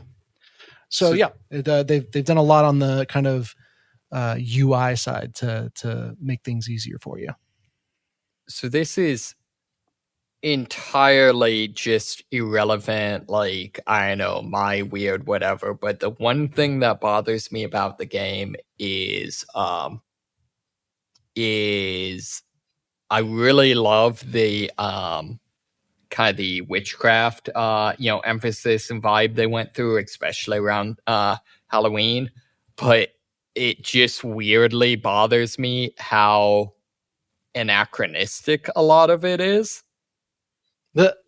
So like it's pulling stuff from like the Ars Goetia, and that wasn't written for years, for millennia after that. Yeah. So for example, one of the features I really like is you have basically the ability to like unlock perks that change your stats, change the way you play, and they're represented by tarot cards. However, tarot cards wouldn't be invented till like about 1,000 years after the events of the game. They're the gods. They have a bunch of stuff. Right. And like none of this at all actually negatively affects the game. Like, I love Hecate's like visual style and stuff like that. It's amazing. It's really well done.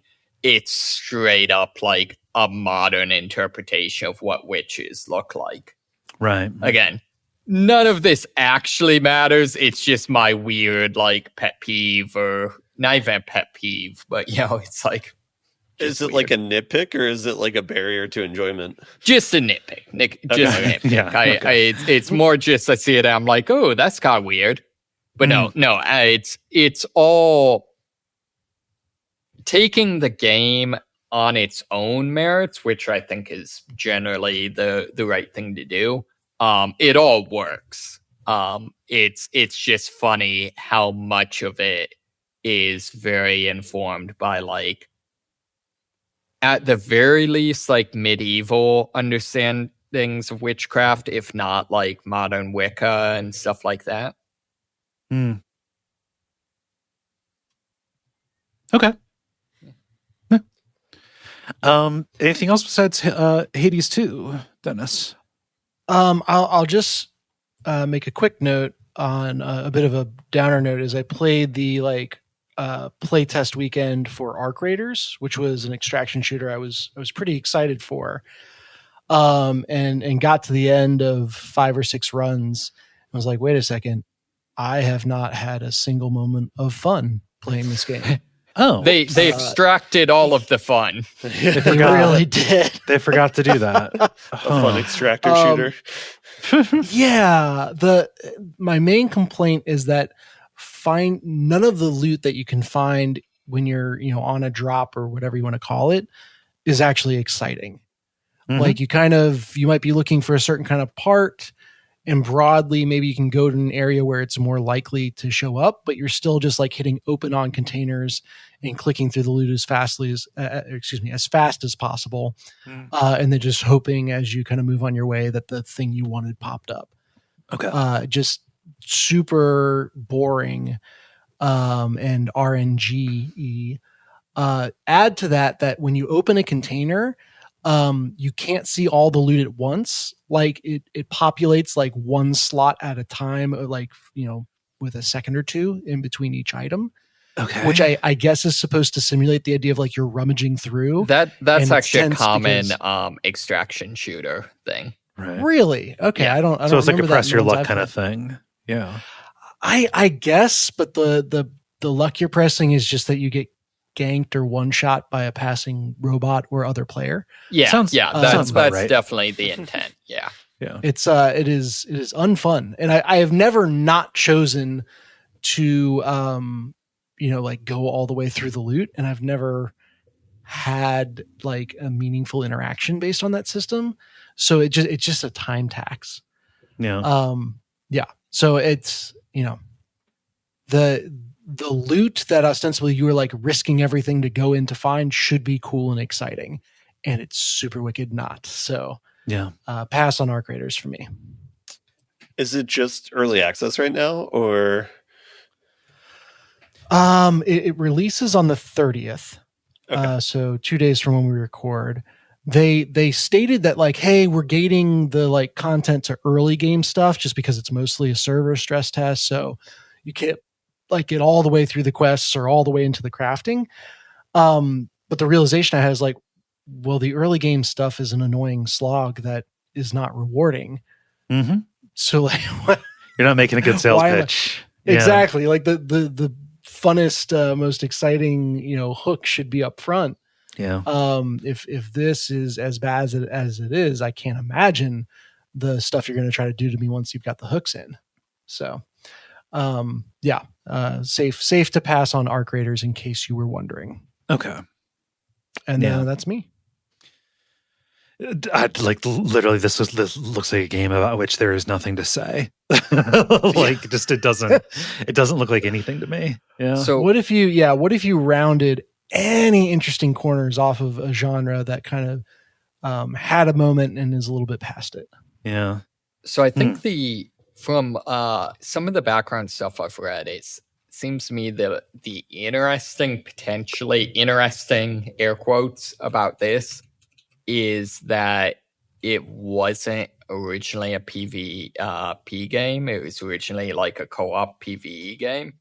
Okay. And I don't know. I am probably biased because I strongly dislike PvP, like extraction shooters and survival games.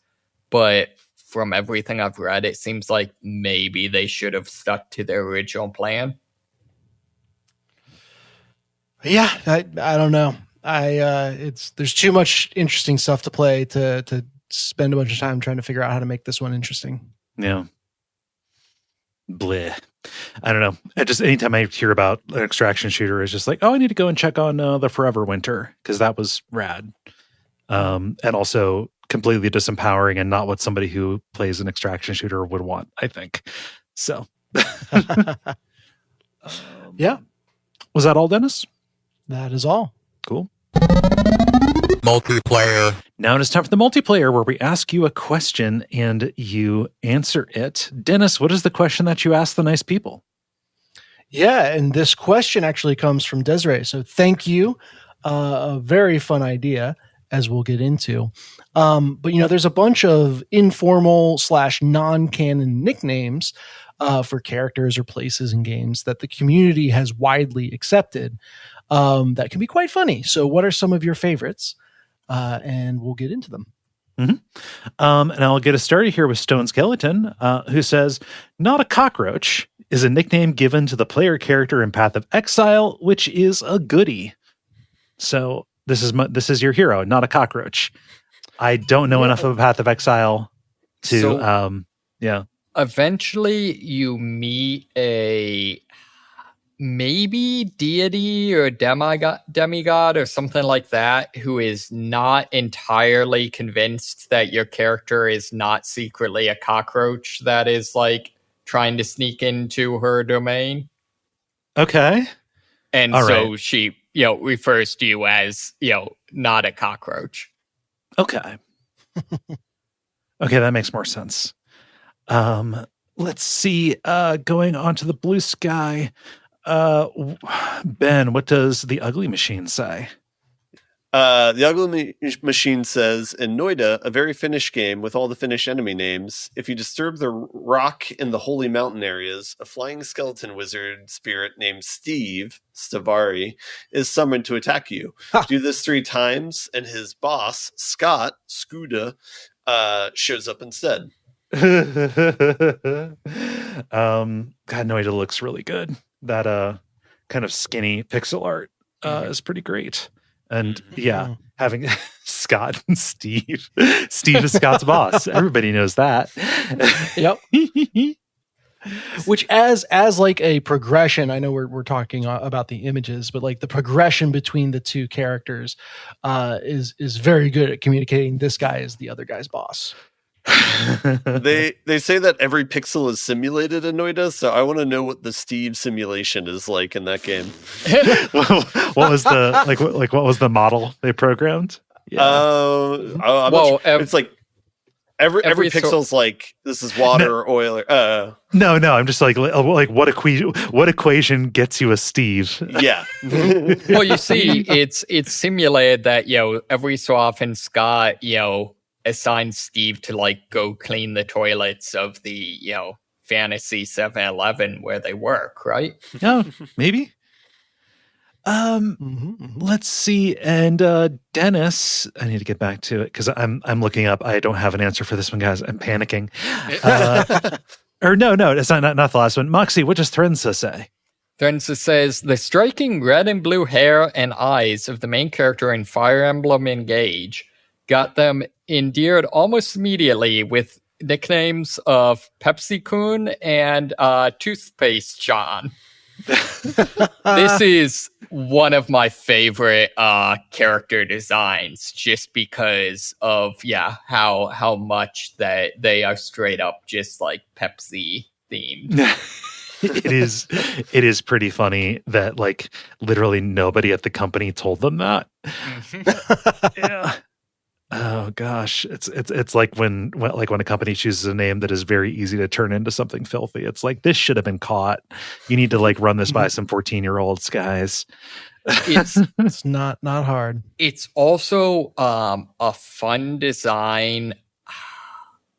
I don't know if this is going to make sense or if this is kind of a you have to be there thing, but something that's a lot of fun at like Dragon Con or convention, that sort of thing, is characters like this where like if someone is even making the slightest attempt at cosplaying this character, you instantly know what character they're trying to cosplay.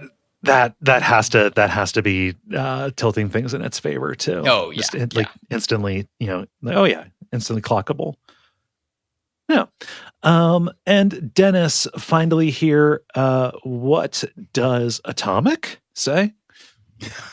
They say it's gotta be Baldur's Gate 3 and Shart, which is Shadowheart. It's terrible, but it gets a laugh out of me every time. Me too. God, I did a whole ass podcast about Baldur's Gate 3. I've never seen anybody call Shadowheart Shart. No! Kaye, shut up. No, I never. It never came up. You're doing a bit. No, I'm not doing a bit. You have never heard Shadowheart called Shart. I don't poke around where people talk about games. Yeah. I just said it and forget it. I refuse to believe this is true. I don't know, man. I think that you're getting a little bit too insistent about this. Okay. This is I guess I'm just terminally on Reddit or something. Maybe. Yeah. No. Yeah. Okay, but you've heard Bazel, right? Yeah, I have heard Bazel. That one popped up on right. Twitter and Blue Sky. Yes. All right. I'll allow it. Yeah. This is hard. I'm looking at like a list of like fan nicknames for video game characters, and like looking at the games that I know, like none of them are really speaking to me.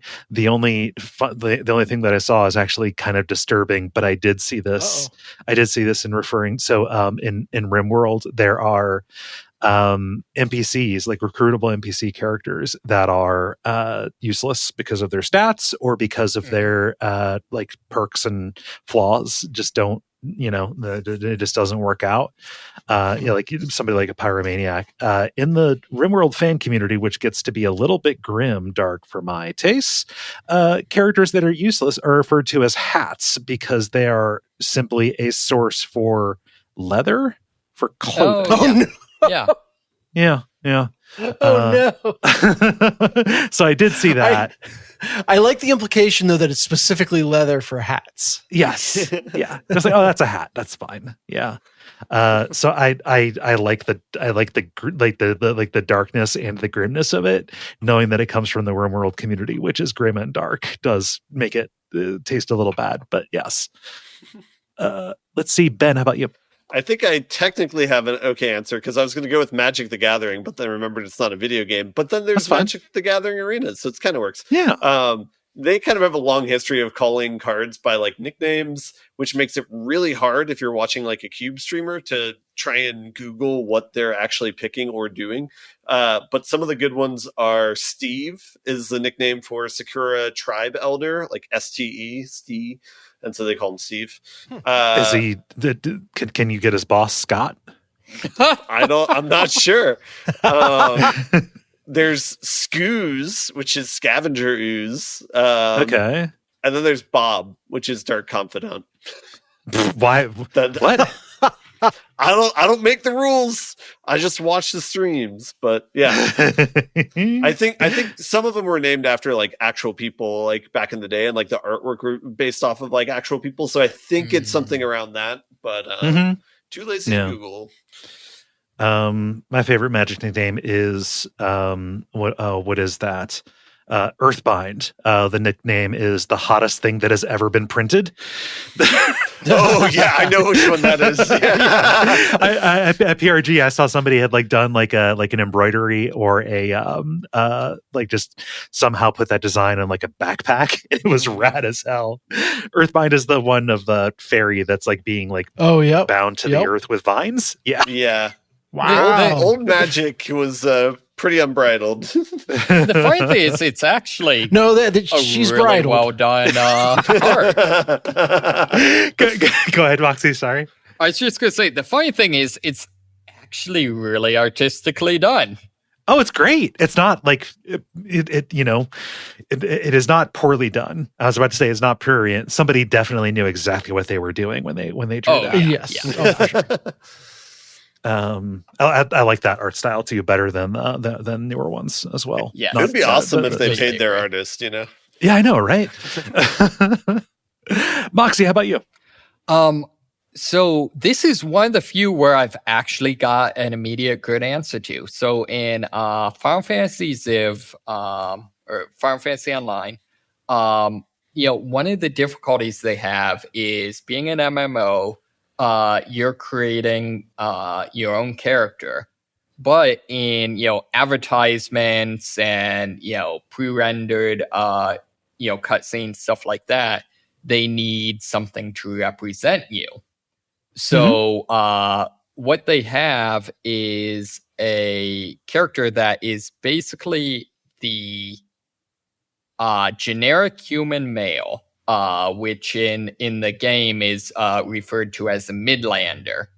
Okay. And the character is just aggressively like the most stereotypical like fantasy protagonist, white guy, brown-haired guy, right? stubble. Yeah. But particularly early on, he tended to look super, super derpy.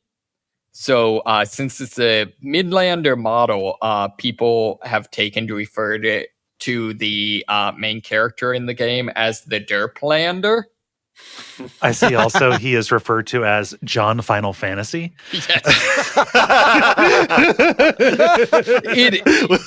It is truly shocking. I am every time I see it, I am impressed that it is possible to create that generic of a fantasy protagonist. I mean, that's what everything was for a very long time. Yep. Yeah. Good answer. Dennis, how about you? Yeah, so for mine, I'd reach all the way back to my Apex Legends days. Okay. One of the first characters in the game was Gibraltar, who was universally referred to as Gibby. And saving so much time by saying that instead of Gibraltar. Oh, okay. Gibby. Okay. Yeah. And it very much goes with his kind of character and mannerisms as well. Yeah. Okay. Gibby is good. Sorry, I was waiting for there to be more. Well, okay, so like people call Pathfinder Pathy, but that's not as not as fun. I feel like Gibby is the fun one of those. Yeah. Bangalore was bang. But again, you just dropped some syllables. That's whatever. Yeah. So just generically, this is terminology that I want to spread. So I'll bring it over from other podcasts that I do with Gary. But any two guys specifically are the Blowjob Brothers, and any three guys are Whitman, Price, and Haddad.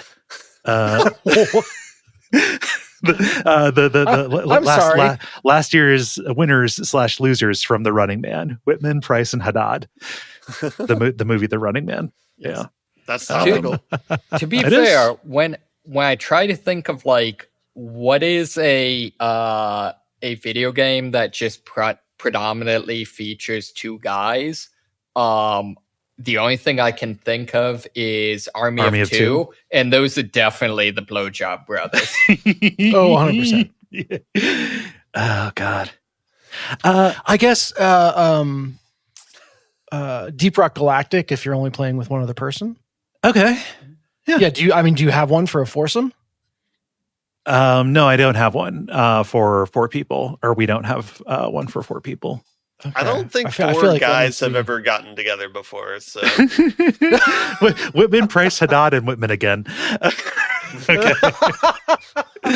No, it's when 4 guys have gotten together, they have never once actually bothered to learn every other one's names. Well, thank you everybody for answering. Thank you, Desiree, for suggesting the question, and thank you, Dennis, for posting it. If you would like to participate in these in the future, go follow us on Blue Sky, the levelpodcast.bsky.social, and watch them to go up on Monday afternoons. The End Boss. Now it is time for the End Boss, where we talk about things that are happening in the world of video games and how we feel about them. I'm going to be a bummer and bring in like actual news shit. So what account was it? Was it DHS? Some official government account. I think it was the White House. Yeah. Okay. It was the White. Okay. So it was the White House account. All right. Posted some AI slop art. You're sweeping me. Oh, I posted it. I posted it in the chat that this was going to be the. This was going to be the for one. It. Yeah. Yep. Yeah. Swooped you. AI slop art of Donald Trump in just poured into Master Chief armor, saluting an American flag with 40 stars. Yep. It kills me that it's 40 stars. I'll be cold in the ground before I recognize Missouri. Yeah.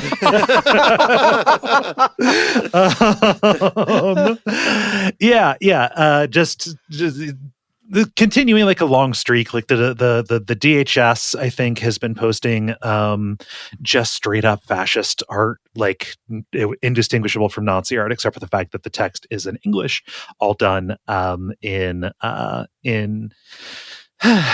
AI slop style. But yeah, this one is like, hey, here's Donald Trump dressed as this to some beloved, or at least recognizable and iconic video game character, Master Chief. This was then followed up by, I believe it was the ICE account, coming in and saying, like, doing another version of this where it said, join ICE and stop the flood. Yeah. Let us show our fragile masculinity and try and be xenophobic in the same two posts. So. Try. Oh yeah. Man, outright succeed. That's some of the worst shit. I like literally. Oh, these people who are coming to our country, not only are they flooding us, hence the name, they're alien monsters designed only to destroy. Complete nonsense. Just hateful, provocative trolling. Like, I'm not even like offended or outraged beyond just like, I'm sick and tired of their shit, as I'm sure all of us are. Alyssa Mercante, journalist, reached out to the White House, and instead of getting back the usual automated response saying, the government is shut down because the Democrats or whatever, what they got back was somebody from the White House, Press Secretary Kush Desai, wrote, yet another war ended under President Trump's watch. Only one leader is fully committed to giving power to the players, and that leader is Donald Trump. That's why he's hugely popular with the American people and American gamers. Like that, we know that was composed with AI. Yes. Yeah. Absolutely. So I think that the story here is less that they are doing Nazi art using video game shit, just trying to get attention, and literally it's almost exactly the old Onion headline of Marilyn Manson resorts to shocking people door to door. And well, part of the story too is that there's not a response of like a takedown notice for this. That's it. Like, if it was just them being provocative, whatever, that's what they do all the time. The only purpose of the entire apparatus is to troll people. But it's the fact that Microsoft has not issued an immediate cease and desist. Yeah, because like they've been doing this for other things like music copyright infringement. They did to MGMT, I think, like a week or two ago for Little Dark Age, using that in like a post. And so it's like, yeah. Anyway. Yeah. And if you need to know why, Microsoft is one of the many companies that donated to have Trump build that horrible looking ballroom thing. It is a major military contractor, and of course is under continuing fire for at first providing immense surveillance capabilities to the IDF, and saying, oh, we don't do that anymore, but they still kind of do. They're still on the BDS list. So like, because of Microsoft's government entanglements, the clearest thing in the world, which is you do not get to use our IP to make it look like we endorse what you're doing. They can't do that. They are so compromised that they cannot take that obvious step that ought to be done in literally any other circumstance. They went after MGMT of all people. So one of the I realize this won't actually work this way, but I like to imagine is someone pointed out that if you don't defend your copyright, you lose your copyright. Yeah, that's like squatting. Right. Yeah. So the argument being, does this mean we can now just all start publishing our Master Chief fan fiction? Yeah, for profit if you want, because apparently they're not going after you. Yeah. I wish that was how it would work, but we all know that since we aren't offering Microsoft hundreds of millions, probably billions of dollars of government contracts, we will get gone after. Yeah. Microsoft is a very bad company. I personally try my hardest not to give them any money. I stopped my Game Pass subscription after one of their just like a round of layoffs that they did like 2 months after and closing whole studios. I was just like, yeah, fuck these guys. I have not. It's breaking my heart that I will not be able to buy like Forza Horizon 6 because I do not want to give Microsoft any money. I'm not holding anybody else to that standard, and we can still talk about Microsoft stuff on here, but fuck that company. Yeah. You kind of put any tech company in there and it kind of still registers. Yeah. We can segue to more reasons to either laugh or hate on Microsoft. Yeah, what the fuck is this? Master Chief is coming to PS5, which is a thing everybody's focusing on, whatever, doesn't fucking matter. Yeah. Yeah. So, I mean, yeah, because I guess we haven't talked about like the Halo remake in general. Is like they're remaking Halo, releasing it next year. I think they've released videos of some of the things like Silent Cartographer mission and stuff. But it's everything just feels wrong. And it used to be that was just politics, but now it's like in video games where it's like, yeah, Halo's coming out on PlayStation. I don't know if anybody wants a remake for Halo. I know I don't need it, but like, yeah. I don't know. We got it already, didn't we? Yeah, well, I mean, there have been a couple of remakes of Halo at this point, but this one just makes it look more photorealistic and takes away the style of the original. They're years of warring it. And the other thing with like 343 is it's like they have this like it's this like they don't hire people permanently. It's like they'll hire a bunch of temp workers, make a game, and then they lay everyone off and then rehire again. So it's just like it's like what I don't know. It's the Hollywood model. Yeah. It's all bad. Anyway, who has some positive stories? No, I just like more about this. Like, I don't know anybody who is clamoring for Halo. Like, this just reeks of like, well, when did people care about Microsoft games? Well, when Halo. It's the 30 Rock joke of, how can NBC succeed? And by magic or somehow make it 1997 again. We've reached the second stage of like game remakes where it's like the first was like when there was the Resident Evil ones where there's like a lot of care put into them, but now it's like the quick cash-ins where it's like we're going to reskin like the existing game, maybe put in a new engine and just do a fast like push out and hopefully make some money off of it. Yeah. The other thing I posted this, but I'll repeat it here. You don't want a Halo remake. You want to be in high school again. Yeah. You cannot re-release Halo and have it feel the same because all of those people, including you, have gone off into entirely different worlds. And can confirm because however many months ago that was, I dipped into the Halo remake that's already out and was like, man, this is not what I remember. Yeah. Also, it's a game that was made 24 years ago. Like, there's a lot about the design that is just not good. Yeah. Really dated, really tedious. Yeah. I will say I still miss the pistol though. The pistol is still great. Yeah, no, I mean the lack of the pistol in Halo 2 fucking split our Halo group asunder. Yeah. I know, Moxie, you had picked the Master Chief Trump thing as well. Do you have anything specific to say about that or the remake on PS5 here?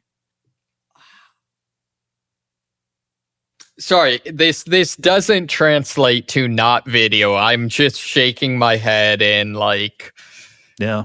I don't know. This one honestly actually is in a lot of ways like the least weird of the propaganda they're putting out, as opposed to the stuff that is literally Nazi stuff.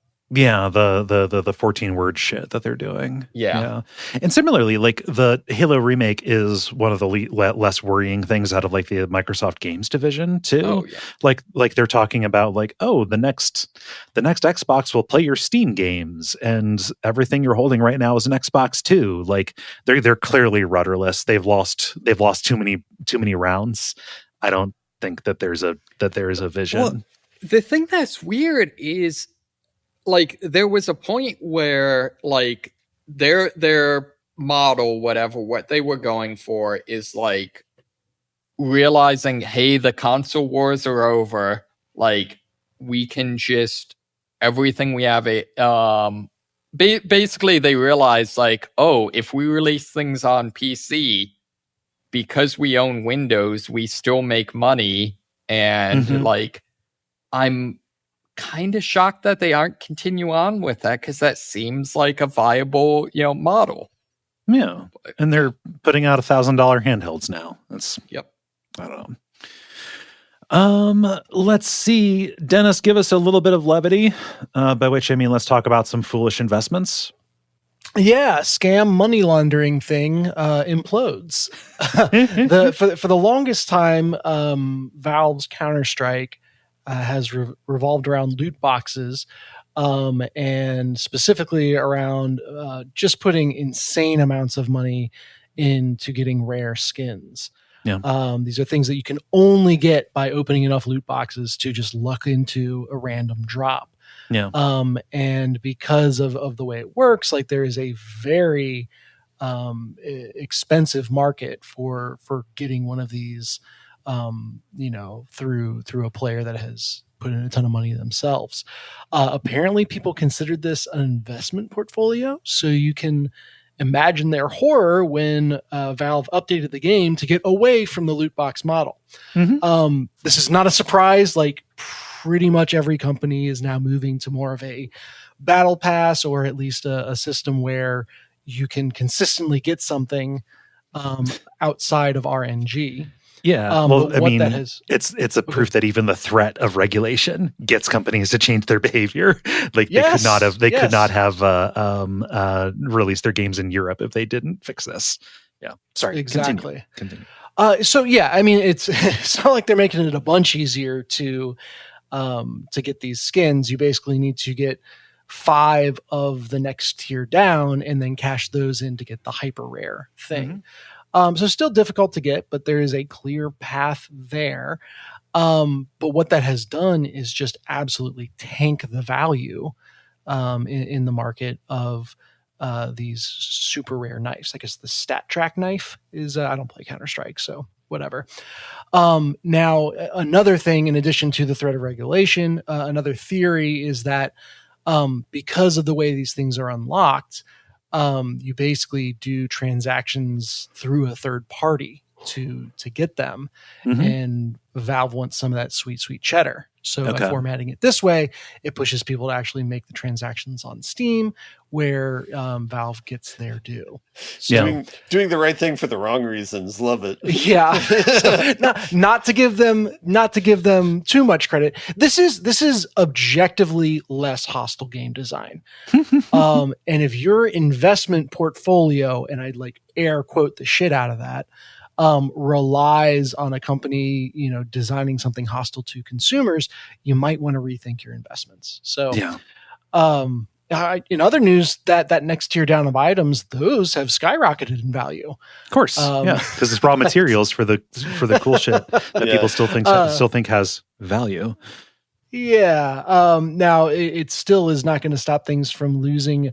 I was looking for the number. I think it's something like $2 billion. Maybe it's $20 billion. We're in the stage of capitalism where just like the $2 billion, the orders of magnitudes have stopped making sense. It's all make believe. Yeah, most of my retirement is in tokens from the Aladdin's Castle chain of arcades. It's really going to work out for me. I think. You say that, but I know someone that was trying to get some of those for, I think, to make like a like coin mail for a cosplay, and those are super expensive on Etsy. Arcade tokens, or specifically the Aladdin's Castle ones? Both, but in particular Aladdin's Castle. Huh. Okay, yeah. Like if you actually had that, I could make you some bank. Okay, all right. I might we'll go to Beanie Babies as the example then. Yeah.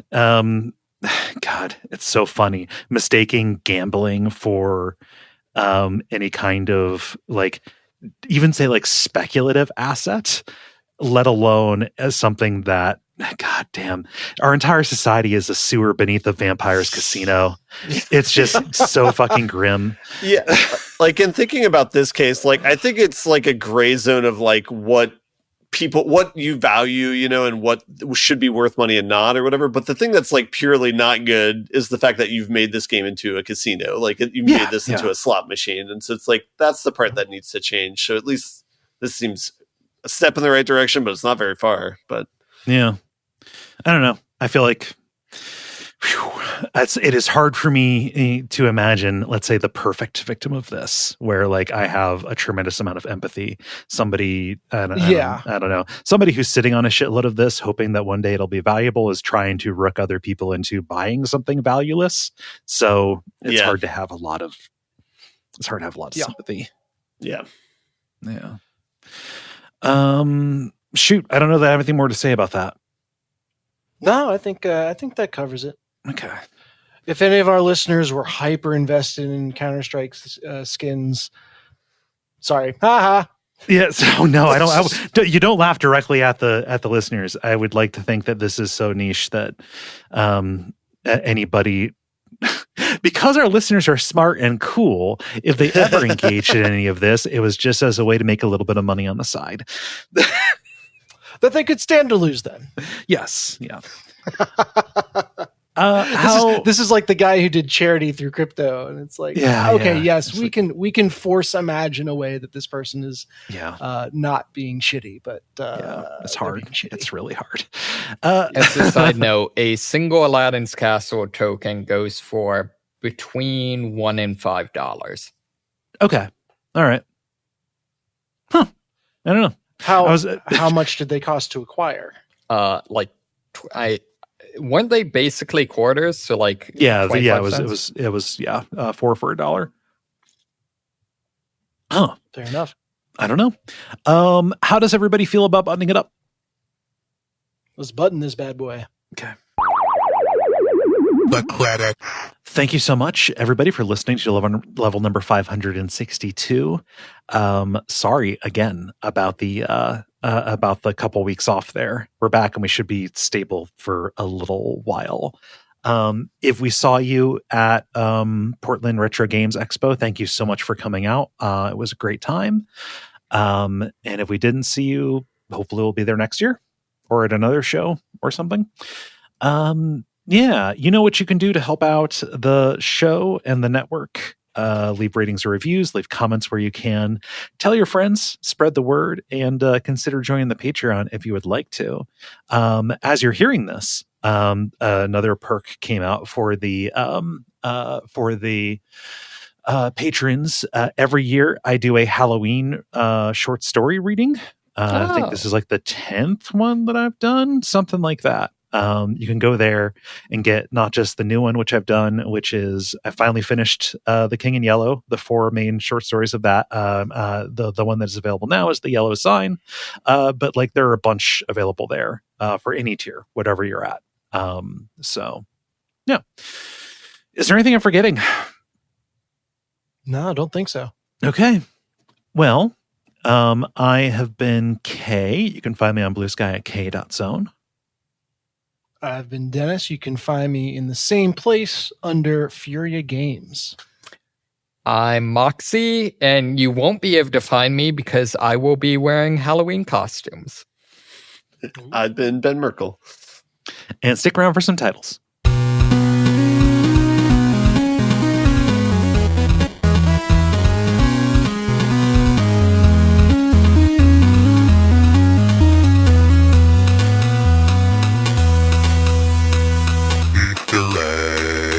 I only have one, which is Fun Extractor. Pretty good. Yeah, I thought that was fun. So I have two. I have Baba is Ewing the podcast. And I have Nine Kings is what they call No Kings in Germany. Oh God. Okay. Is the 9 in that spelled like the German no? I can't decide which is funnier. It's got to be NEIN. Okay. Got to be. Okay. Dennis, you got anything? Yeah, I've got 3. First is Trad Cracker. Okay. What was that from? Traditional nutcracker. Okay. All right. And then I have Stephen Bob. Is it Stephen Bob or Stephen Scott? Oh, Magic Stephen Scott. Steve. Yes, sorry. Magic Scott. Stephen Bob. Okay. Which That's why I one wrote was it down it? that way. Okay. Stephen Scott. I was thinking of the skeletons. Yes. The Skellingtons. And then in the same vein, I had written down John Final Fantasy. But that is a long shot in my book. Okay. I like Stephen Scott. Or if I can propose one, Scott is Steve's boss. Ooh, That's yes, I pretty like good. that styling. Yes. That's pretty good. Double check to make sure it is actually that way and not the other way around. Yes. But yes. Okay. I will take a look. But yeah, how do we feel about Scott as Steve's boss? Thumbs up. Goodbye. Yep. Cool. It is decided.